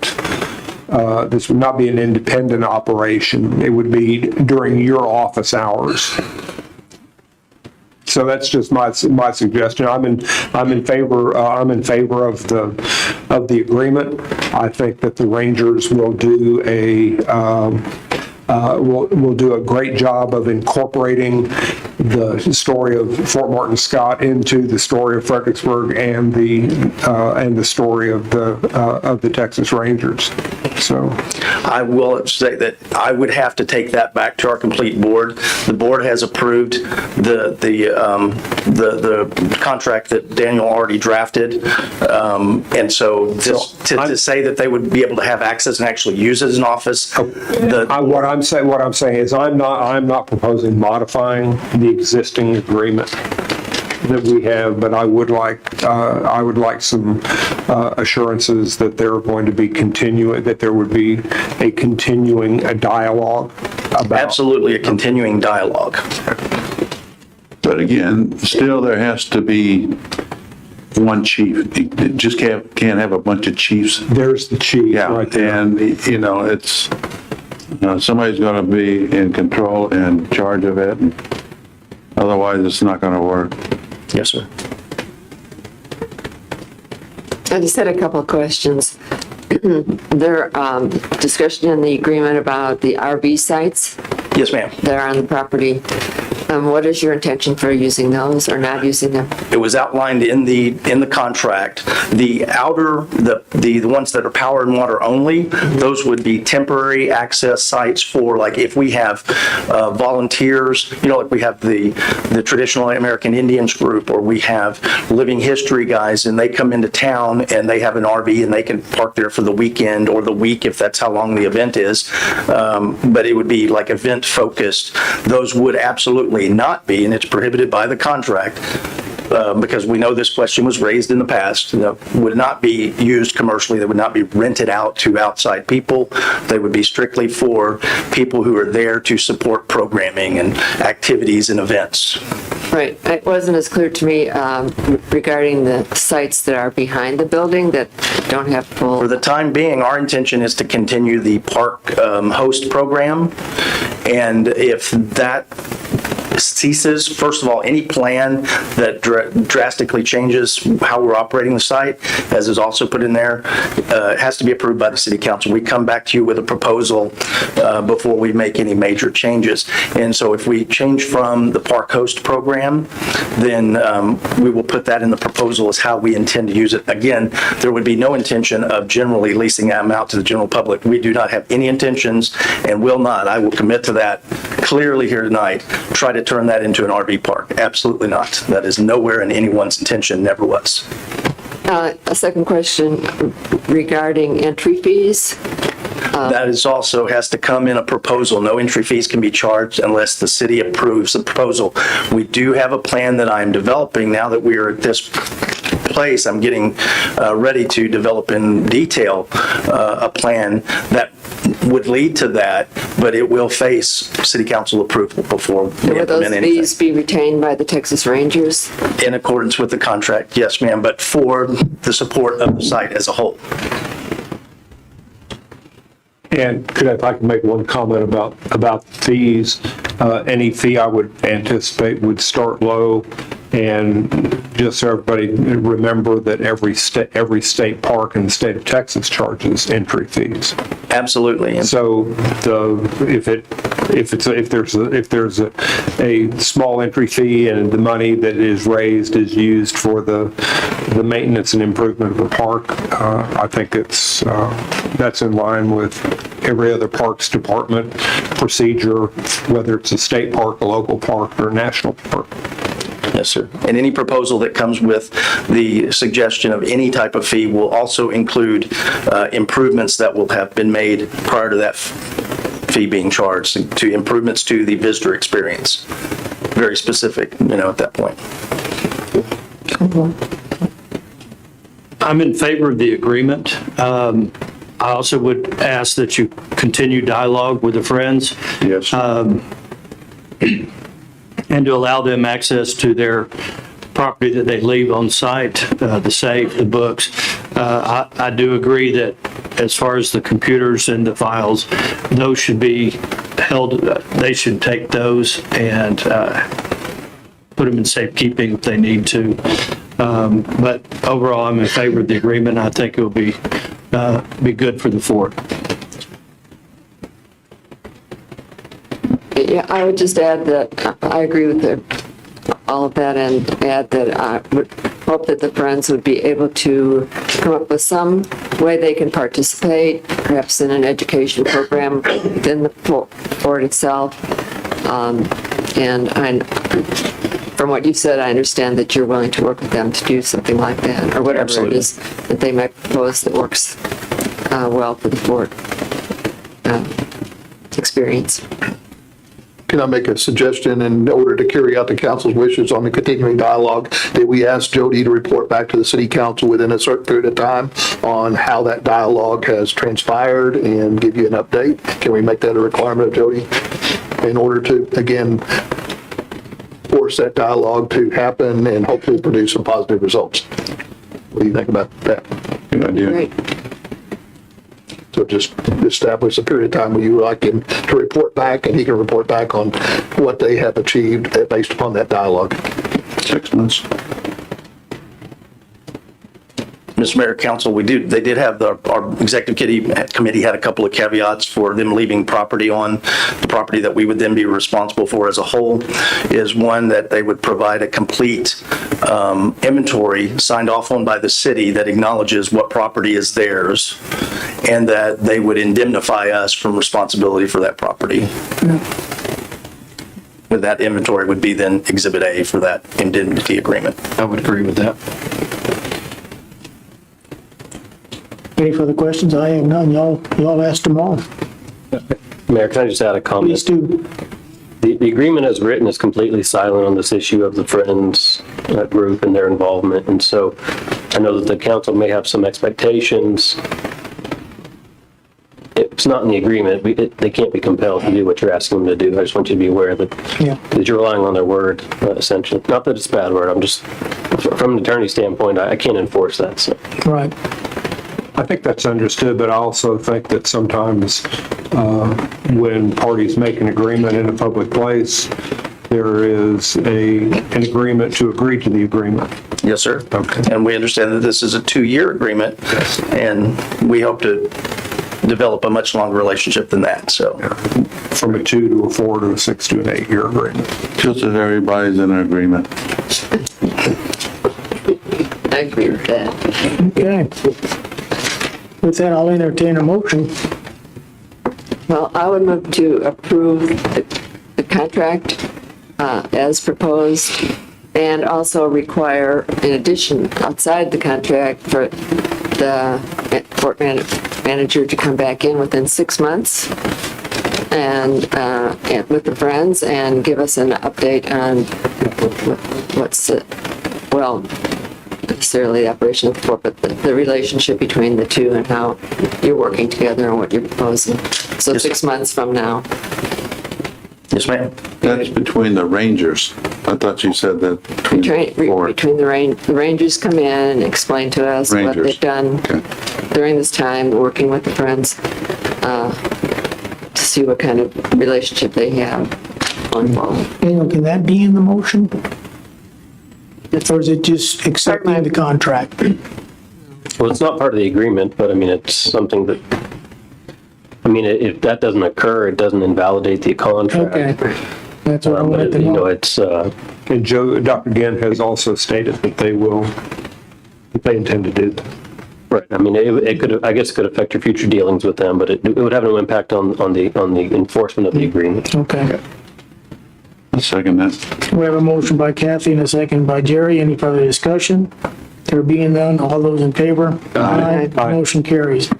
Moving on to 9C, consider the approval of lease agreement with the Morning Rotary Club to add a splash pad in the green space behind the Coach Tony Canuck Town Pool.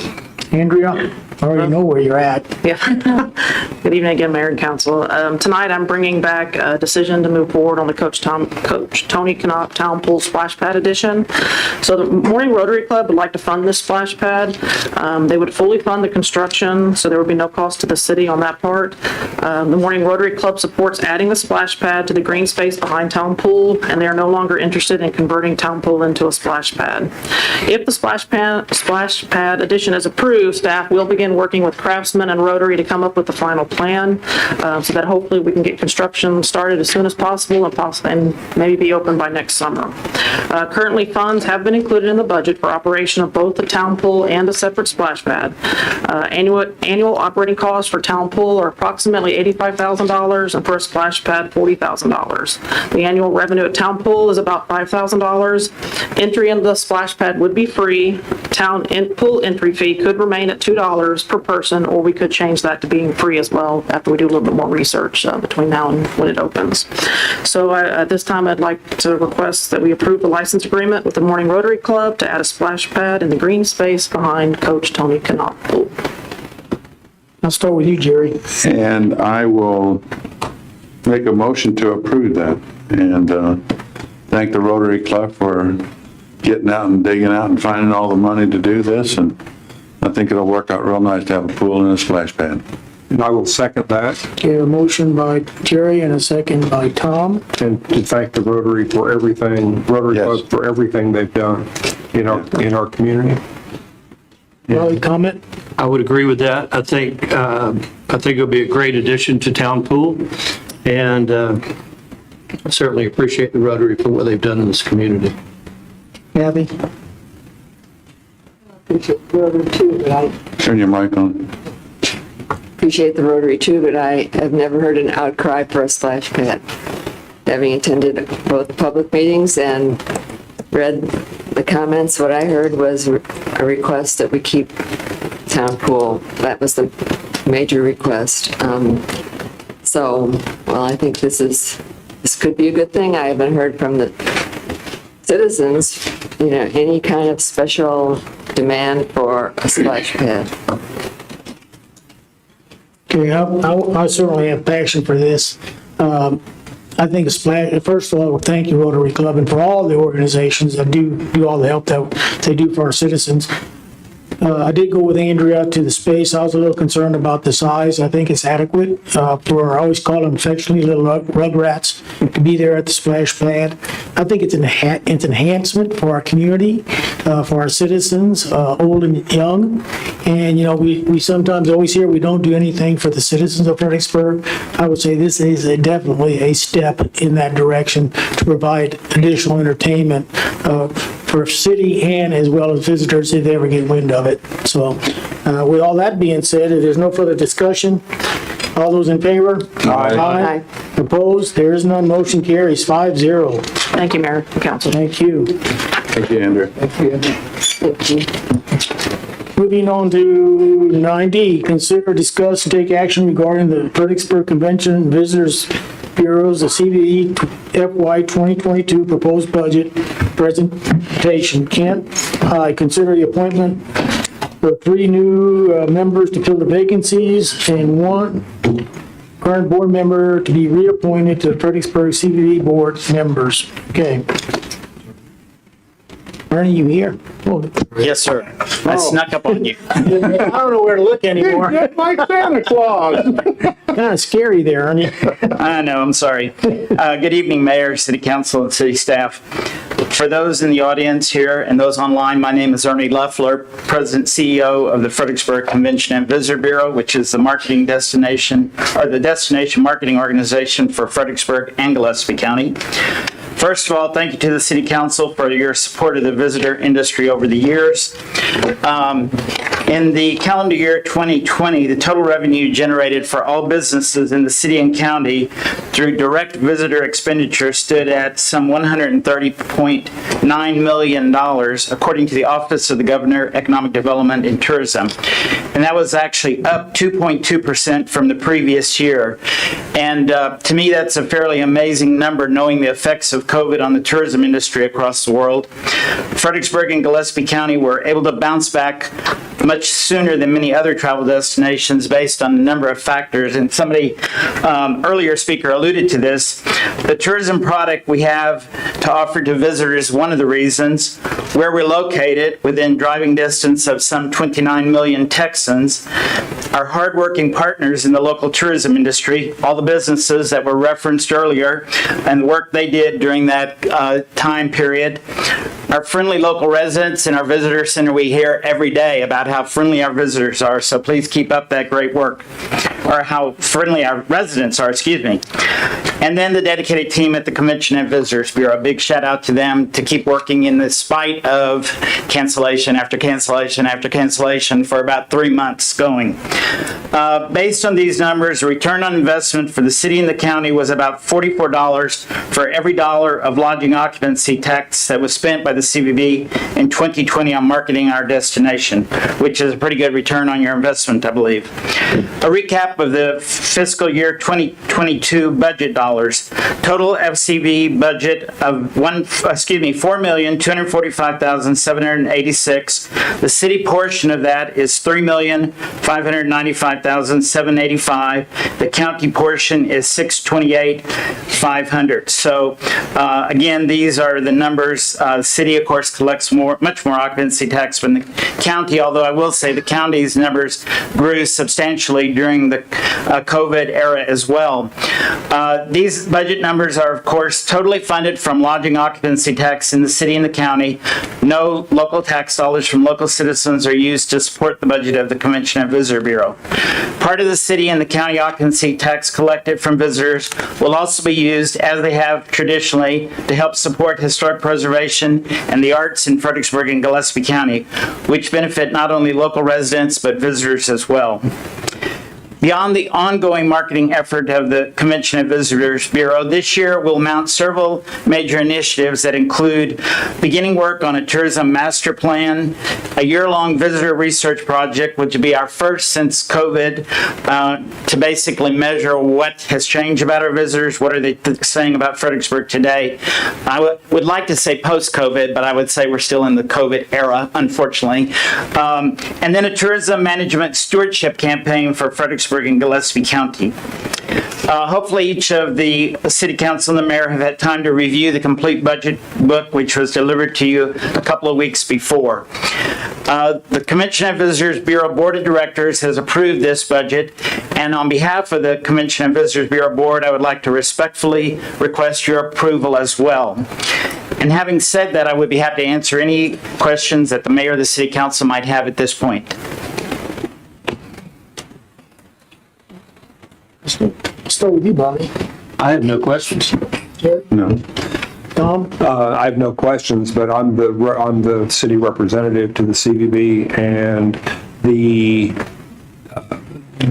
staff of the CVB, starting from Ernie all the way down to the people that are working in the front, the board members of the CVB just do an excellent job to promote our community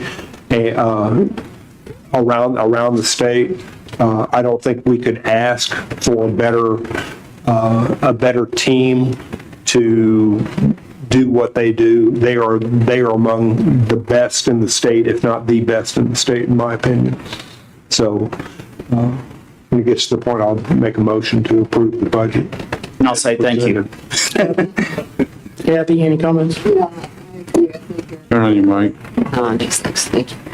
Ernie does, and his staff do an incredible job for the city. I noticed one of the items in your budget is to conduct a year-long visitor and local resident sentiment survey. I was just curious about the local resident survey. What would that consist of? What are you thinking about that? Yeah, well, we haven't done a request for proposals yet, so I can't tell you exactly. But basically what we are wanting to hear from the local residents, and we have heard some of this already, but we want to hear what's good about tourism, what does it do to help benefit Fredericksburg, and also what can we do in addition to improve the quality of life for visitors, for residents, because we're basically, concerned about the experience visitors have, but also the experience of our local residents. So, we'll be doing it'll probably be focus groups would be my guess, where we'll be talking in groups to people to find out, what are they thinking and what can we do to manage tourism. That's really what we're all about and where we've been moving to in the last number of years. How can we better manage tourism in terms of the quality of life of residents, particularly on weekends when there's obviously a lot of people in Fredericksburg and Gillespie County. I think that's a great thing to do. Look forward to it. Yeah, and like I said, it's really part of a larger management of the tourism industry, and the master plan that I mentioned also plays into all of that too. What do we need to be doing as we move into the future, and what should we maybe not be doing as we move into the future? We'll do a great job. Yep. Mayor, I move that we approve the CVB budget as presented. Have a motion by Tom. Second by Bobby. Any further discussion? All those in favor? Aye. Aye. Okay, then consider the appointment of 3 new members to fill the vacancies and 1 current board member to be reappointed to the Fredericksburg CVB board members, pages 95 to 98. Yeah, so just briefly, Linda Goldsmith has been on the board for 3 years, and the board is recommending that that should be reappointed for a second three-year term that would expire on September 30th, 24. John Dubay has been on the board before, 6 years, but he is eligible for another term, and we recommend, or the board recommends, that he be appointed for an unexpired term that would end on September 30th, 23. Abby McCullum-Mund is being recommended for a full term, which will end on September 30th, 24. It seems weird talking about 24, but anyway. And then Karen Stevenson, who is the new director of the National Museum of the Pacific War, is being recommended for an unexpired term that would end on September 30th of 23. And she is replacing Rory Cartier. And John is replacing Miguel, who is building a winery and is busy. Well, it looks like you found some real qualified people to fill in the shoes and work with you. Yeah, I'm very excited. I think all of them bring a very different viewpoint to the board. And like, for example, Abby McCullum-Mund is a meeting planner. We've never had a meeting planner on our board before, so I think that's a really good perspective that she'll bring to the board. And then, of course, the other folks have years of experience doing what they're doing. So I think we do have a great class of new board members coming up. I'll move to approve. Second. We have a motion by Bobby and a second by Gary. Any other discussion? Being none, all those in favor? Aye. Aye. Motion carries. Well, thank you very much for your approval. We look forward to the next year. There's still some maybe rough waters ahead, but we intend to do a great job. Thank you very much. Ernie, didn't I tell you there was no beer contest this year? You know, I heard that ugly rumor. I just have a head start for January, right? For the end of the anniversary. Okay. Thank you. Looks good on you. Okay, E, consider and discuss the changes, if any, to the FY 2022 budget. Kent? Mayor and members of the council, I'd like to first of all thank you for all of your work over the last 3 months and developing the budget that we are proposing at this time.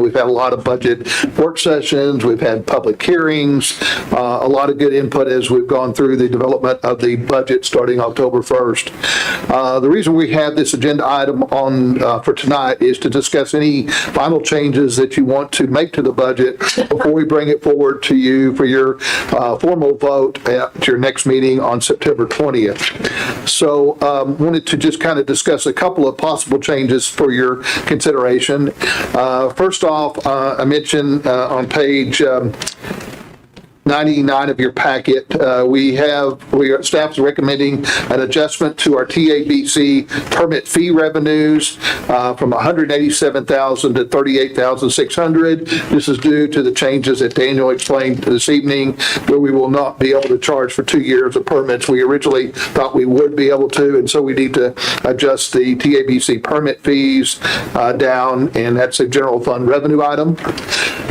Second is the possible change to the proposed budget. Is at a recent council work session, the city council brought forward a suggestion that we might want to reconsider the development of a parking deck at the visitor center. I thought that was a real timely suggestion, and it was something we haven't visited for several years now. And so staff, along with Ernie, went back and talked to the parking consultant that we engaged 4 or 5 years ago. We had a remote meeting with them and asked them to submit a proposal. If the council decided we wanted to move forward on that project in the coming year, what sort of task would be involved in getting that project back on the table for consideration. They had submitted the proposal in your packet that could be funded out of the tourism fund. Total cost of $80,000 for 4 tasks involved in that project, and those include an update to our demand analysis, basically again looking at the traffic conditions of parking demand in our downtown area and updating the numbers for that, which would require some on-site analysis on their part. A second task would be to develop some conceptual engineering and design drawings. This is something we really had not done before, to show the council and the CVB board how that facility would look and kind of fit into the visitor center and the surrounding area. And then a third task would be to develop a proposed pro forma and funding, exact funding estimate for what a facility would cost. And then the last would be to develop some grant applications that we would submit to EDA and possibly other funding agencies.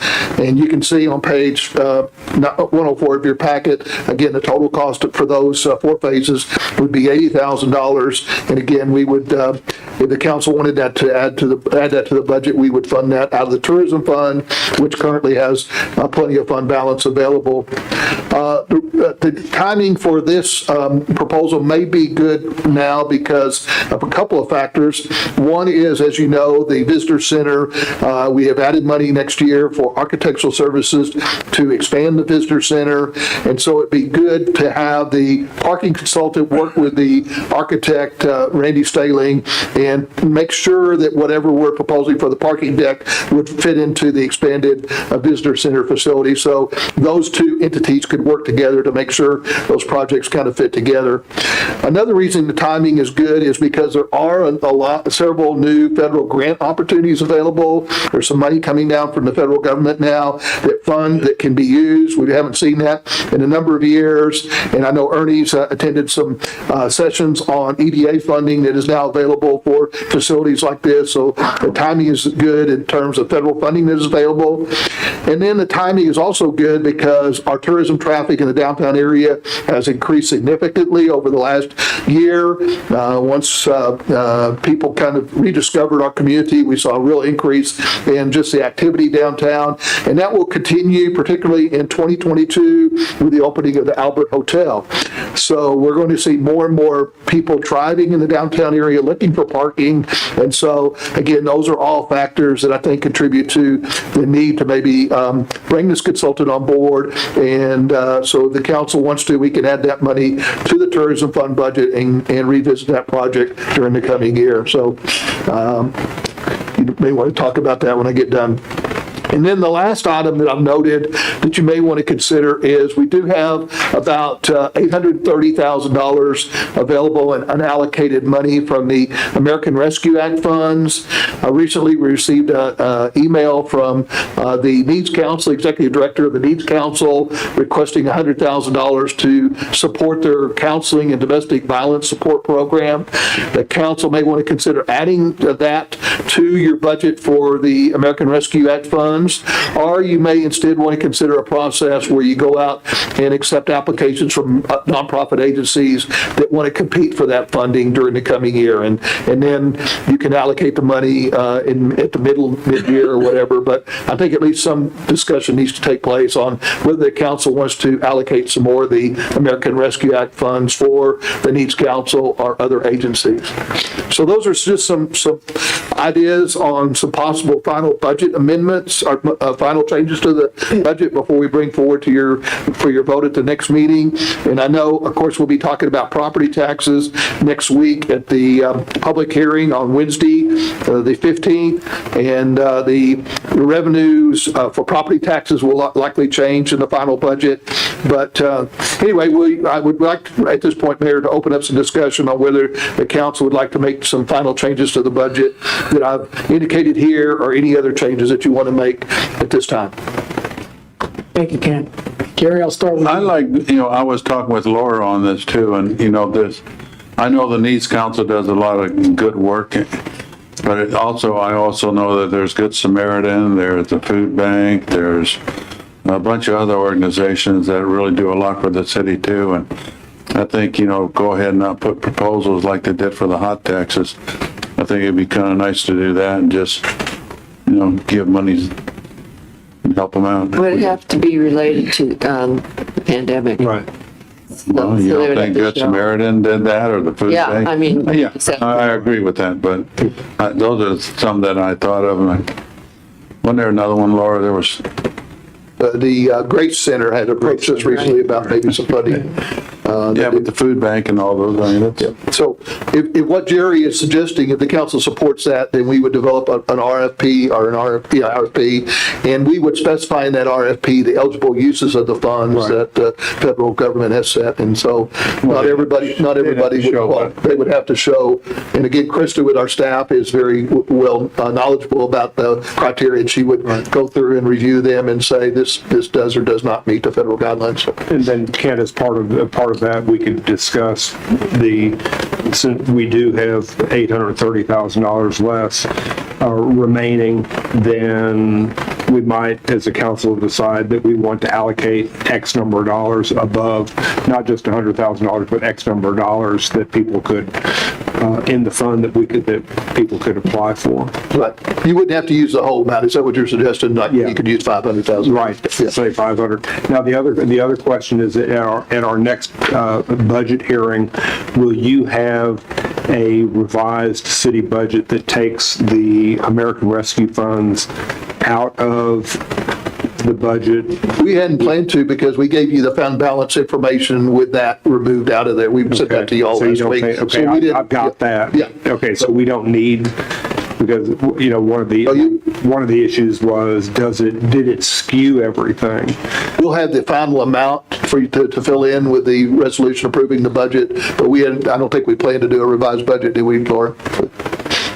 No, we had not discussed that, but we did give you the several Right, I different fund balance received that. options. Right, and I think one of the reasons that when we voted on the proposed tax rate was, at that time, we didn't know what the information. So I think the public needs to understand that when the council voted on the proposed tax rate, it was the rate that was proposed at that night was based upon based upon incomplete information. Like tonight, we just found out that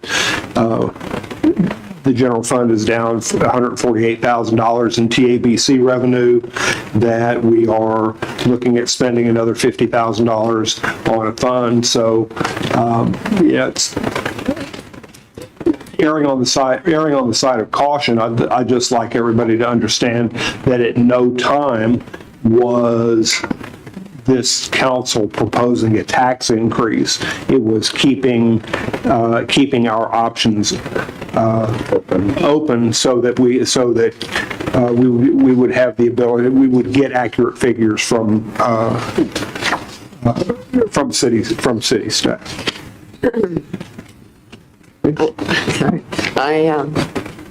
Regarding the parking situation, I think we should go ahead and put that in the budget for this year, since in the tourism fund. I wanted to know though, when they do that, if they determine that there's a demand for parking, which they probably will, would they look at other areas such as behind the current courthouse offices? Yes, I would recommend they look at that. That was something, as you know, that Ernie and Tim had suggested recently. And in fact, Councilman Musselman wanted to have a discussion on that at the next council meeting in executive session. So possible acquisition of property to accommodate some additional parking over there. So. Okay, that's good. But I think because of the timing, especially in the federal potential for federal funding, we ought to go ahead and get this done, looked at, and see what they come up with. Okay, is the council supportive of that, adding $80,000 to tourism? Yes. This study's not including any parking on Main Street. It's just strictly a parking No, lot. just they're not looking at parking meters on Main Street. Okay. Bobby? I'm in agreement with the 80,000 for the parking study. I think it's something that we need. And I agree with the solicitation of proposals for the additional funds available through the American Rescue. So, Is there a I'm in motion? agreement. Sure, I'll approve that. Okay, I'll second that. I'll move. What did you move? Move to approve those three items. Would you repeat those for me, though? I just did. I barely called them. One was to reduce the TABC fees, $148,400, to include the $80,000 for the parking garage study to be used, to be funded out of the tourism fund, and to solicit proposals from local agencies for funding with money out of the American Rescue Act funds. Thank you, So may I ask a question about your motion? Yes. Are you wanting to include the entire $80,000 or just the first three, the $50,000 for the first three tasks? I think the 80, because that would do it all. I'd recommend 80 because December 1st is the deadline for the EDA funds. Go for it. Right, Ernie? Yeah. To answer your question, include the 80. Okay, thank you. Thank you, Councilman. And I second that. Okay, we have a motion by Bobby, that was very clear, and a second by Jerry. Any further discussion? All those in favor? Aye. Motion carries. Thank you. Thank you. Okay, consider and take action regarding an update report on the winter storm 2021 after action plan. Justin, you already aren't up there to scare me, so thank you for coming up. Good evening, Mayor and Council. Justin Calhoun, Office of Emergency Management. I have a presentation tonight on activities that city departments have taken after the winter storm to try to improve our response moving forward. He's got you. All right, you can go ahead and go to the next slide, Eric.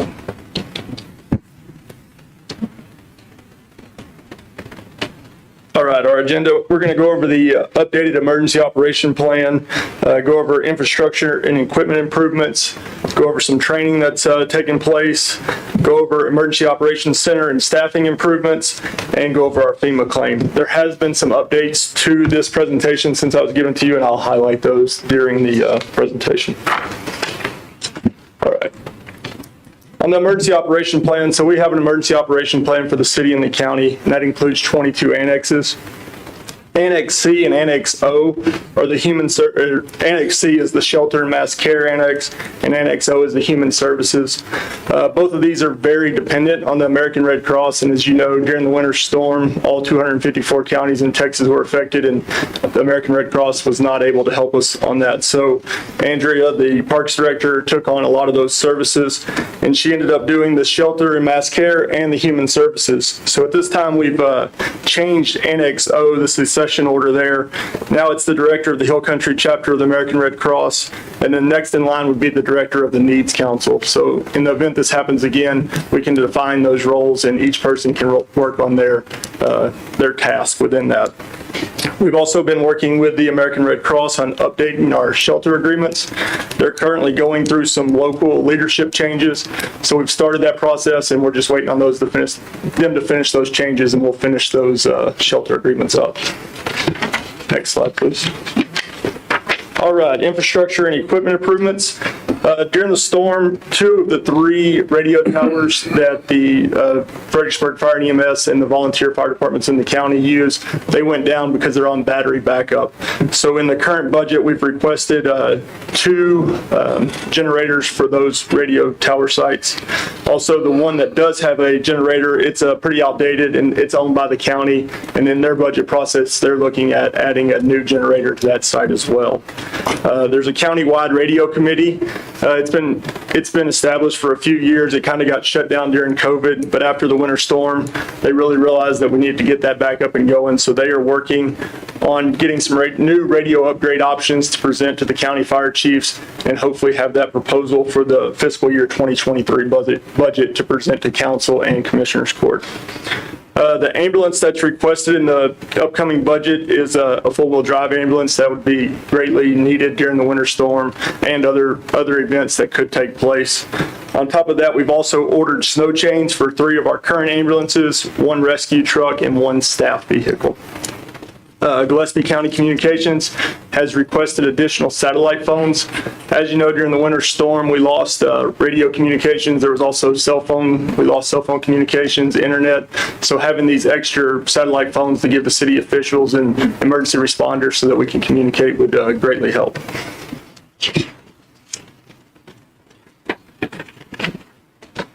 The water and wastewater department, they've requested 12 generators in the budget process, 5 for lift stations, 4 for water pump stations, 2 water well sites, and 1 wastewater treatment plant. We've also, as you know, during the storm, the hospital lost water.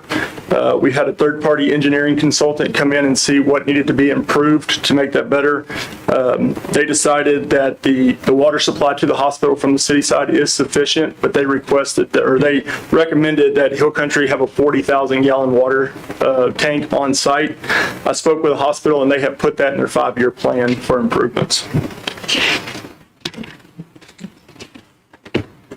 On to training that's taken place. I've talked to Krista, and she is going to take some prerequisite FEMA classes so that she can go to some finance-specific FEMA training. She did a great job on doing our claim, and we'll touch on that a little later, but this would help her with proper documentation during the actual event, so we can do that, which will make the claim easier on the backside. The director of the Needs Council, who's taking that place in Annex O, she's going to go to some basic emergency management incident command classes so that she understands how that works. Shelley has agreed to be the backup public information officer, and she's started and signed up for some basic classes on incident command as well. Myself, Chief Bizzle, and Catherine Coleman went to a resource leader class put on by the Texas Forest Service. This is just, it gave us better information on how to use resources and request resources from the state and federal level. We've also submitted the after actions report to the Texas Division of Emergency Management. We're required to do a full-scale exercise for our emergency management performance grant every 3 years, and this winter storm will take the place of that. Will take the place of that full-scale exercise, so we've met that requirement moving forward. Emergency Operations Center and staffing improvements. We recognize the importance of having additional stakeholders in the emergency operations centers. We've talked to Central Texas Electric and Hill Country Memorial, and they've both agreed that moving forward in an event like this or any natural disaster, that they would have a representative in there with us so that we can work on issues together, and we're not all requesting the same resources. We can come to an agreement and work on that together.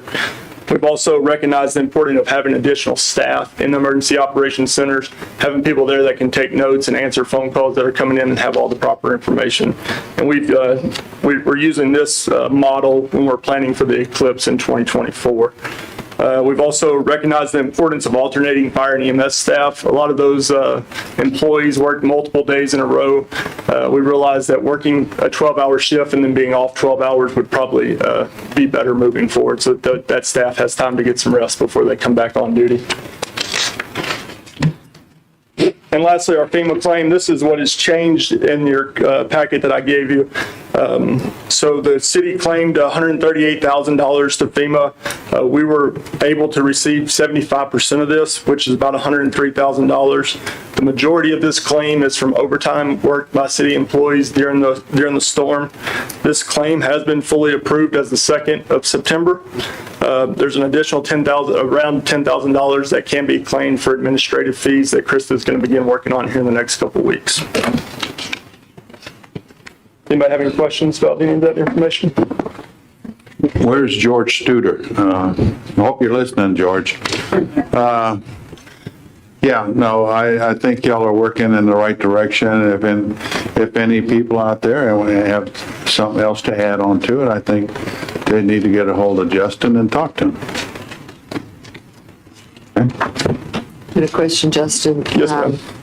Are there any costs related to this plan that are included in the budget this year?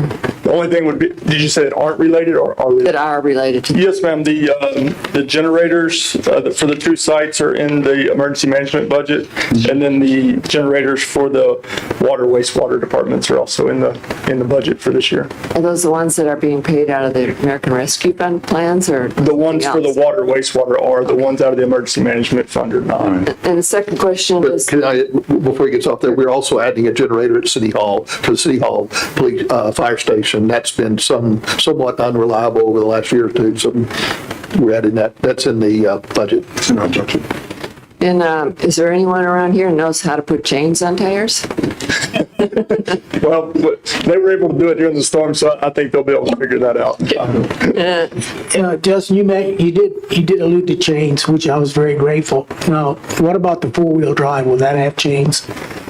It doesn't currently, that one's in the budget process still, and I'm sure if that's approved, we'll look into getting chains for that Because vehicle as well. chains on ice make a big difference without them. They do. Yes.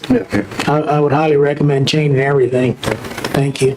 The other question I have is for, I guess, for Laura, of the $104,000 for the FEMA claim that for overtime, employee overtime, does that go back into your calculations, or does that go back to the city to be? Okay. Okay. That money has also already been projected as revenue for this year. As revenue, We okay. projected getting that, yeah. Okay, thank you. Mayor, could I just add two comments real quick? One is, I think, great presentation, Justin, and I would recommend you give the same presentation to the county commissioners, get on their agenda. And second is, we will be doing a similar after action report once we get through COVID. That George, brought that up at our last meeting.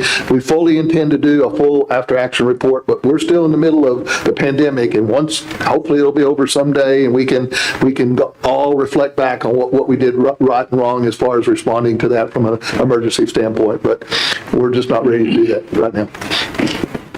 Justin, I'd like to say that y'all did a fabulous job during the ice storm. I had a chance to go to the EOC and see you in operation, and it was amazing to see how everybody was working together, all departments throughout the county.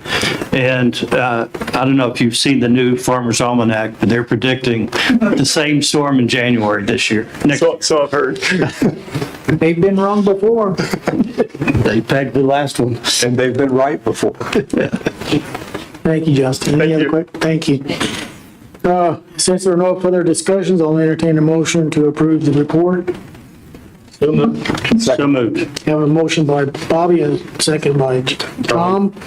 Any further discussion? There being none, all those in favor? Aye. Motion carries. Moving to 9G, consider and discuss report summarizing the governor's current executive order, GA 38 and GA 39 concerning Kovac and the status of related litigation. Daniel? Thank you, Mayor. This is just a general overview of GA 38 and GA 39. There's no action intended to be taken by council related to this. And I'm giving a really high-level kind of overview. There's a lot of exceptions to these rules, and that's in the text of the order, if you want to look at that specifically. So GA 38 established quite a few statewide restrictions. GA 39 amended those, particularly related to the COVID-19 vaccine. But essentially, the first statewide restriction is that no governmental entity, that includes the city of Fredericksburg, no governmental entity can compel any individual to receive a COVID-19 vaccine. A political subdivision, that includes the city, a political subdivision shall not adopt or enforce any order that requires an individual to provide documentation regarding their vaccination status for the COVID-19 vaccine as a condition of receiving any service or entering any place. There are no COVID-19 related operating restrictions or limits for any businesses or establishments. Businesses are free to operate without any COVID-19 related limitations imposed by a local governmental entity, that includes the city, or city officials. And additionally, GA 38 has language where it specifically states that it supersedes any conflicting local order. And additionally, it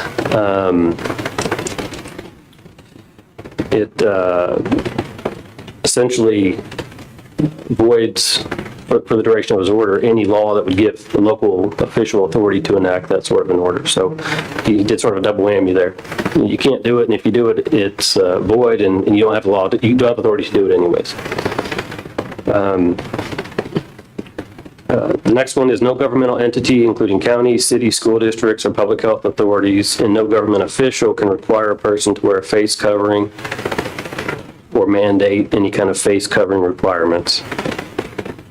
And then there's sort of general language, again, that says it supersedes any conflicting local orders and suspends any laws that would allow a local official to issue any local orders. Now, in early August, it seemed to coincide with the beginning of school year primarily, there were several counties, cities, and school districts that filed suit against the governor, various state district courts, seeking temporary restraining orders, prohibiting the governor from imposing, in particular, his restriction that they cannot impose a mask mandate on people.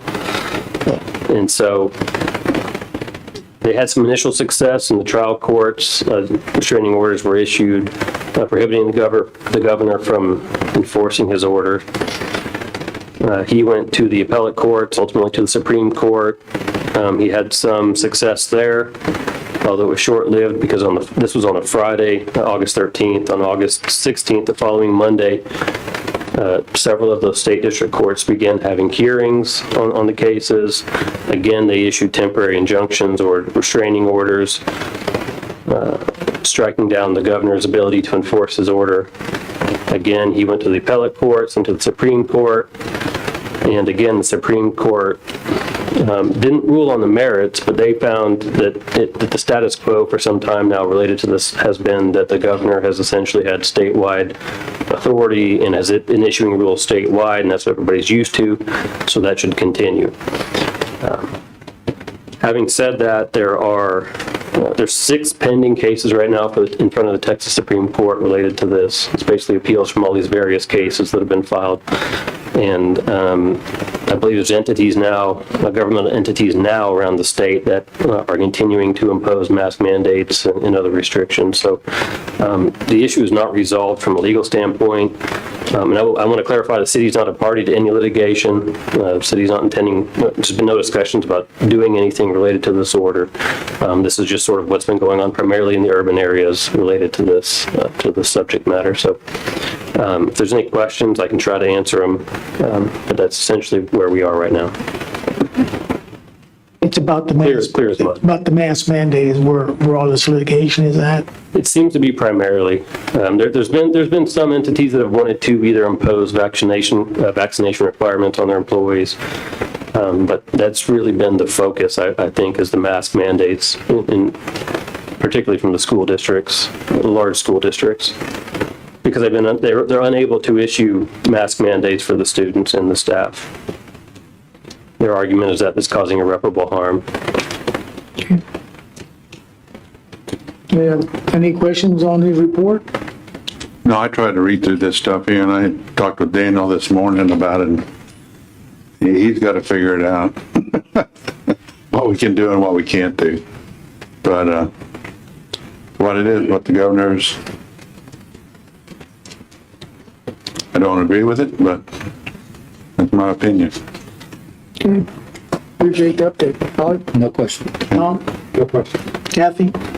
No question. Okay, thank you. I appreciate that. I think it's important to get that out to the public on what all this, in the common sense language that I can understand as well. Daniel, thank you very much. I appreciate that. You're welcome. Okay, city manager report, recycling program. Mayor and council, I have 5 items on the city manager's report tonight, and due to the late hour, I'll try to run through these pretty quickly. But first off, I wanted to bring you up to date on our recycling program. If you'll recall, over the last couple of years, we've had to curtail some of the items that we receive at a recycling center because there's basically been no market for these items. A lot of the paper products that were exported to China in the past, China is no longer accepting those items, so we've had to make some changes in the items we accept at our recycling center. Well, I'm pleased to report that market's come back a little bit over the last 6 months or so. Last week we met with our vendor who purchases our recycled products, and they've indicated that now plastic and newspaper and other paper is something that there is a market for, and so we are working with our vendor and hope to have an agreement to present back to the council in the next 30 days to add those items back to our recycling center. So keep your fingers crossed. Garrett's been working again with the vendor, and hopefully we'll have something for your consideration very shortly. So we are getting a lot of requests from our citizens to include those items back at our recycling center. But we want to make sure that whatever we do, that those products don't end up in a landfill somewhere else, that we're actually recycling them, that we're not dealing with somebody that's going to take them and haul them to another landfill. So we're working in that direction. Also, any questions on that? Garrett's here too, if you have any questions. Okay, item B is a quick update on the Relief Route Task Force. As Council Member O'Neill will tell you, we've had a couple of lively meetings over the last month or so with the task force, right, Kathy? Yes. And so where we are right now, the task force has come together and agreed that we will continue with our educational effort to get some education out to the citizens of the county, the city and the county, during the month of September to educate them on the relief route, what's happened up to this point, and have some information available to the public to basically educate them and inform them about the relief route. The task force has decided not to do a survey of local voters, taxpayers, and so forth. They agreed at their last meeting that that was not a role of the task force, and if the city and the county wanted to conduct a survey in the future, that would certainly be up to the city council and county commissioners. So we will do the education program, but we do not plan to do the survey. Lee Foggy is working closely with the task force on the education program. We'll hopefully have that finalized to be able to release some information to the public in the next week or two. We also are working with the newspaper to get some articles in the paper about the relief route. All this is intended to get the program, the education program, finalized and be ready to present something back to the city council, county commissioners, hopefully in a joint meeting sometime in either October, November, to give y'all a report on the task force, and then the two entities, the council and the commissioners, can decide whether to move forward on the relief route or whether it's something we need to put on the back burner and consider down the road. So we're getting close to a final report and meeting with the two governing bodies. Any questions on the relief route? Okay, budget, we pretty well talked about the budget already, but I want to remind the council and the citizens that we do have a hearing on our property tax rate. Originally, that was scheduled for this week on Wednesday, tomorrow, the 8th, but we did look at the new state law recently, and it requires that meeting be held close to the time that the tax rate is actually voted on. The tax rate will be voted on at the September 20th meeting, so the actual hearing on the tax rate will be a week from tomorrow on Wednesday the 15th at 6 o'clock at City Hall in the fire training room upstairs. So anybody that shows up this Wednesday, we'll have a sign on the door. We tried to put the revised schedule out on social media and the newspaper, but there will be no hearing this week. That hearing will be next Wednesday the 15th at 6 o'clock. Other than that, I don't have any other update on the budget. STR update, we have a council work session next Monday, the 13th at 6 o'clock at the University Center. We're expecting a good turnout for that meeting, and the purpose of that meeting will be for staff to present proposed changes to the STR regulations that are included in our zoning ordinance. Jason will present the proposal, and we'll, I'm sure, have comments from the public, and then we'll start the council's discussion on changes that you want to make to the staff recommendations and how you want to move forward on the revisions to our zoning ordinance. So that meeting will be again next Monday, 6 o'clock at the University Center. Wanted to share with the information with the council on a new housing study that Texas Tech will be conducting in our community over the next 3 or 4 months. I think you all know Texas Tech has a presence already here in our community with classes and courses being offered across the street at the University Center. And they came forward recently and through their architectural department at Texas Tech have offered 12 students to work with the community over the next semester.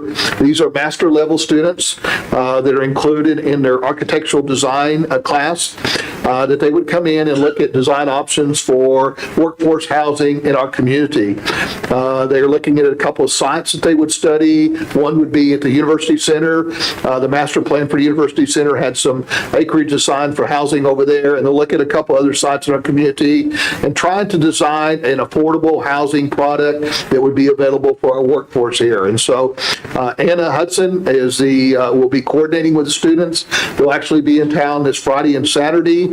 And then in October, they will be conducting a charrette with the community to get more community input into workforce housing.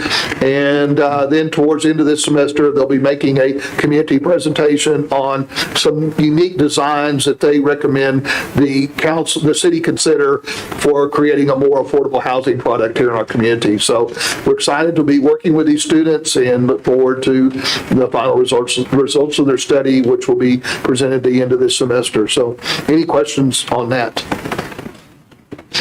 Just to note that it's not going to be an actual construction development.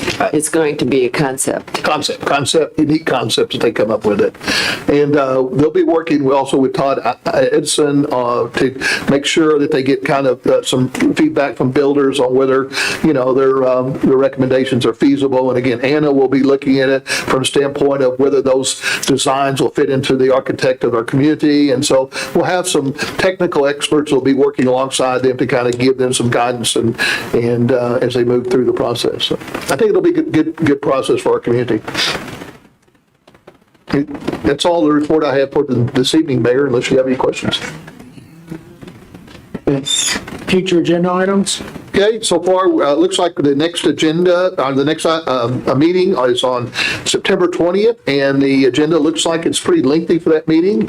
We've added a couple items this evening. First off, the next meeting will ask the council to adopt a proclamation declaring the month of October as the Hill Country Dark Sky Month, and we'll be working to try to promote dark skies during the month of October. Under the consent agenda, we'll add the August 16th council minutes to that, to revisit that, to give Shelley an opportunity to check on the discussion on that one agenda item, or the vote on that one agenda item. And then we have 5 public hearings scheduled for the next meeting. We'll have the second public hearing on the post-hoc annexation.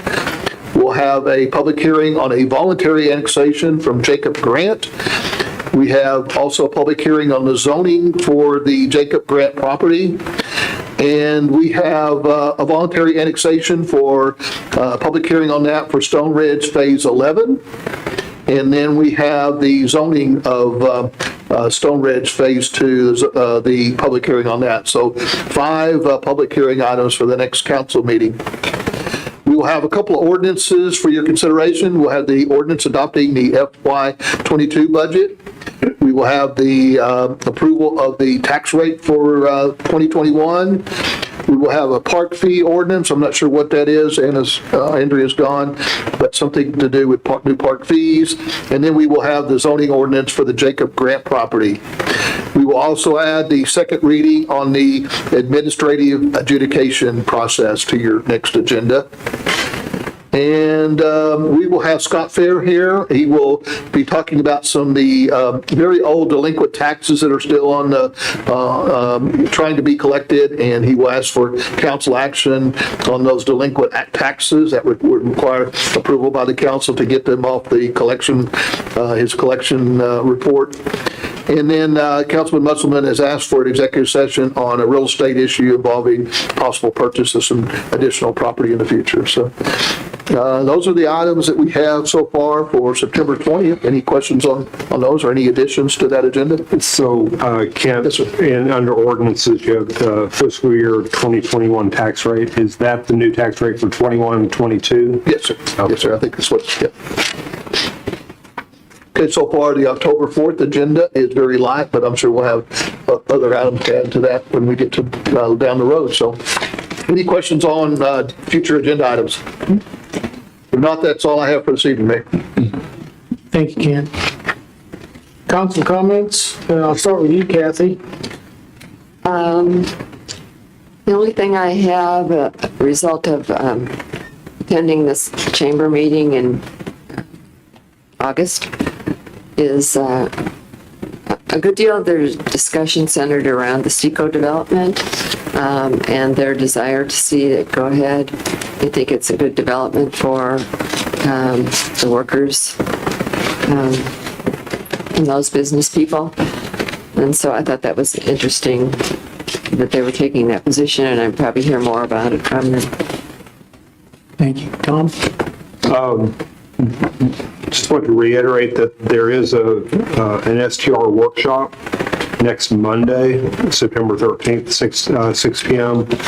in the HEB room at the Hill Country University Center. There's quite extensive proposed revisions to numerous ordinances, and I think that our staff has done a very good job of putting these together. This is a very complex issue. There are a lot of moving parts, and it's going to take citizen input. There are questions that need to be answered, and I'm looking forward to a lively discussion. Thank you, Tom. Bobby? No comment. Jerry? Okay, well, I'm not going to give up on it. Market plots, we are getting real close with the market plots, and we still could use some donations. We had an anonymous donor come up and had said that they would do a matching grant of $250,000, and with the death of John Klein, they have raised that another $130,000 and make it $380,000 so that they can do a recognition, unit recognition, or however they put it, plaque dedication in John Klein's name. It was it's great to hear. That's why we're still working. We're getting real close. So anybody who wants to put in, and I have the forms, and I'll be glad to get you one. That was that. I had something that I found out. This was on San Angelo. There was a gentleman named Caleb Wallace. San Angelo Freedom Defender encourages citizens to actively participate in their duty to secure God-given and constitutional protected rights. Organize the 4th of July Rally, Freedom Rally. A constant figure at the San Angelo Council, he stated, "I care more about my freedom than my health." He is infected by July, treated himself with ivermectin. FDA cautioned him against it. The age of 30, he died. He left 3 kids behind. There were 113, this is from DSHS, and active cases in Fredericksburg are 113. There were 64 deaths, 11 hospitalized.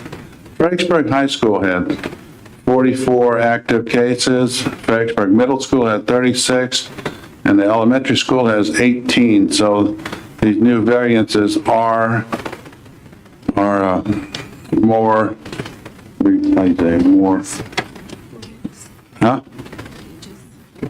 more contagious.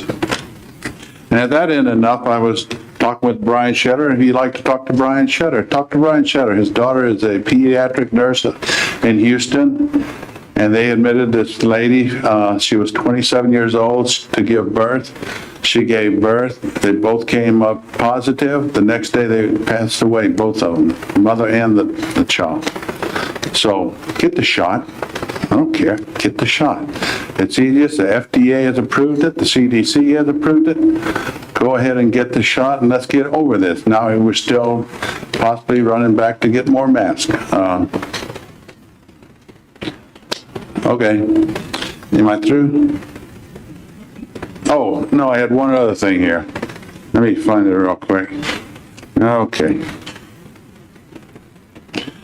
This was posted, who's vaccinated? Donald Trump and every living U.S. president.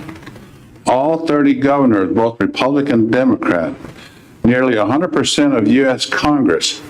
96% of American physicians.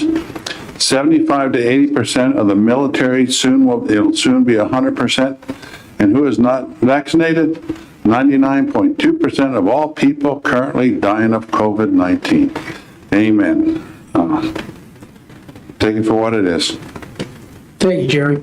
I have no comments. With that being said, I'll entertain a motion to adjourn. I move to adjourn. I'll second. A motion by Jerry and a second by Tom. All those in favor? Aye. Motion carries unanimously. Thank you, ladies and gentlemen.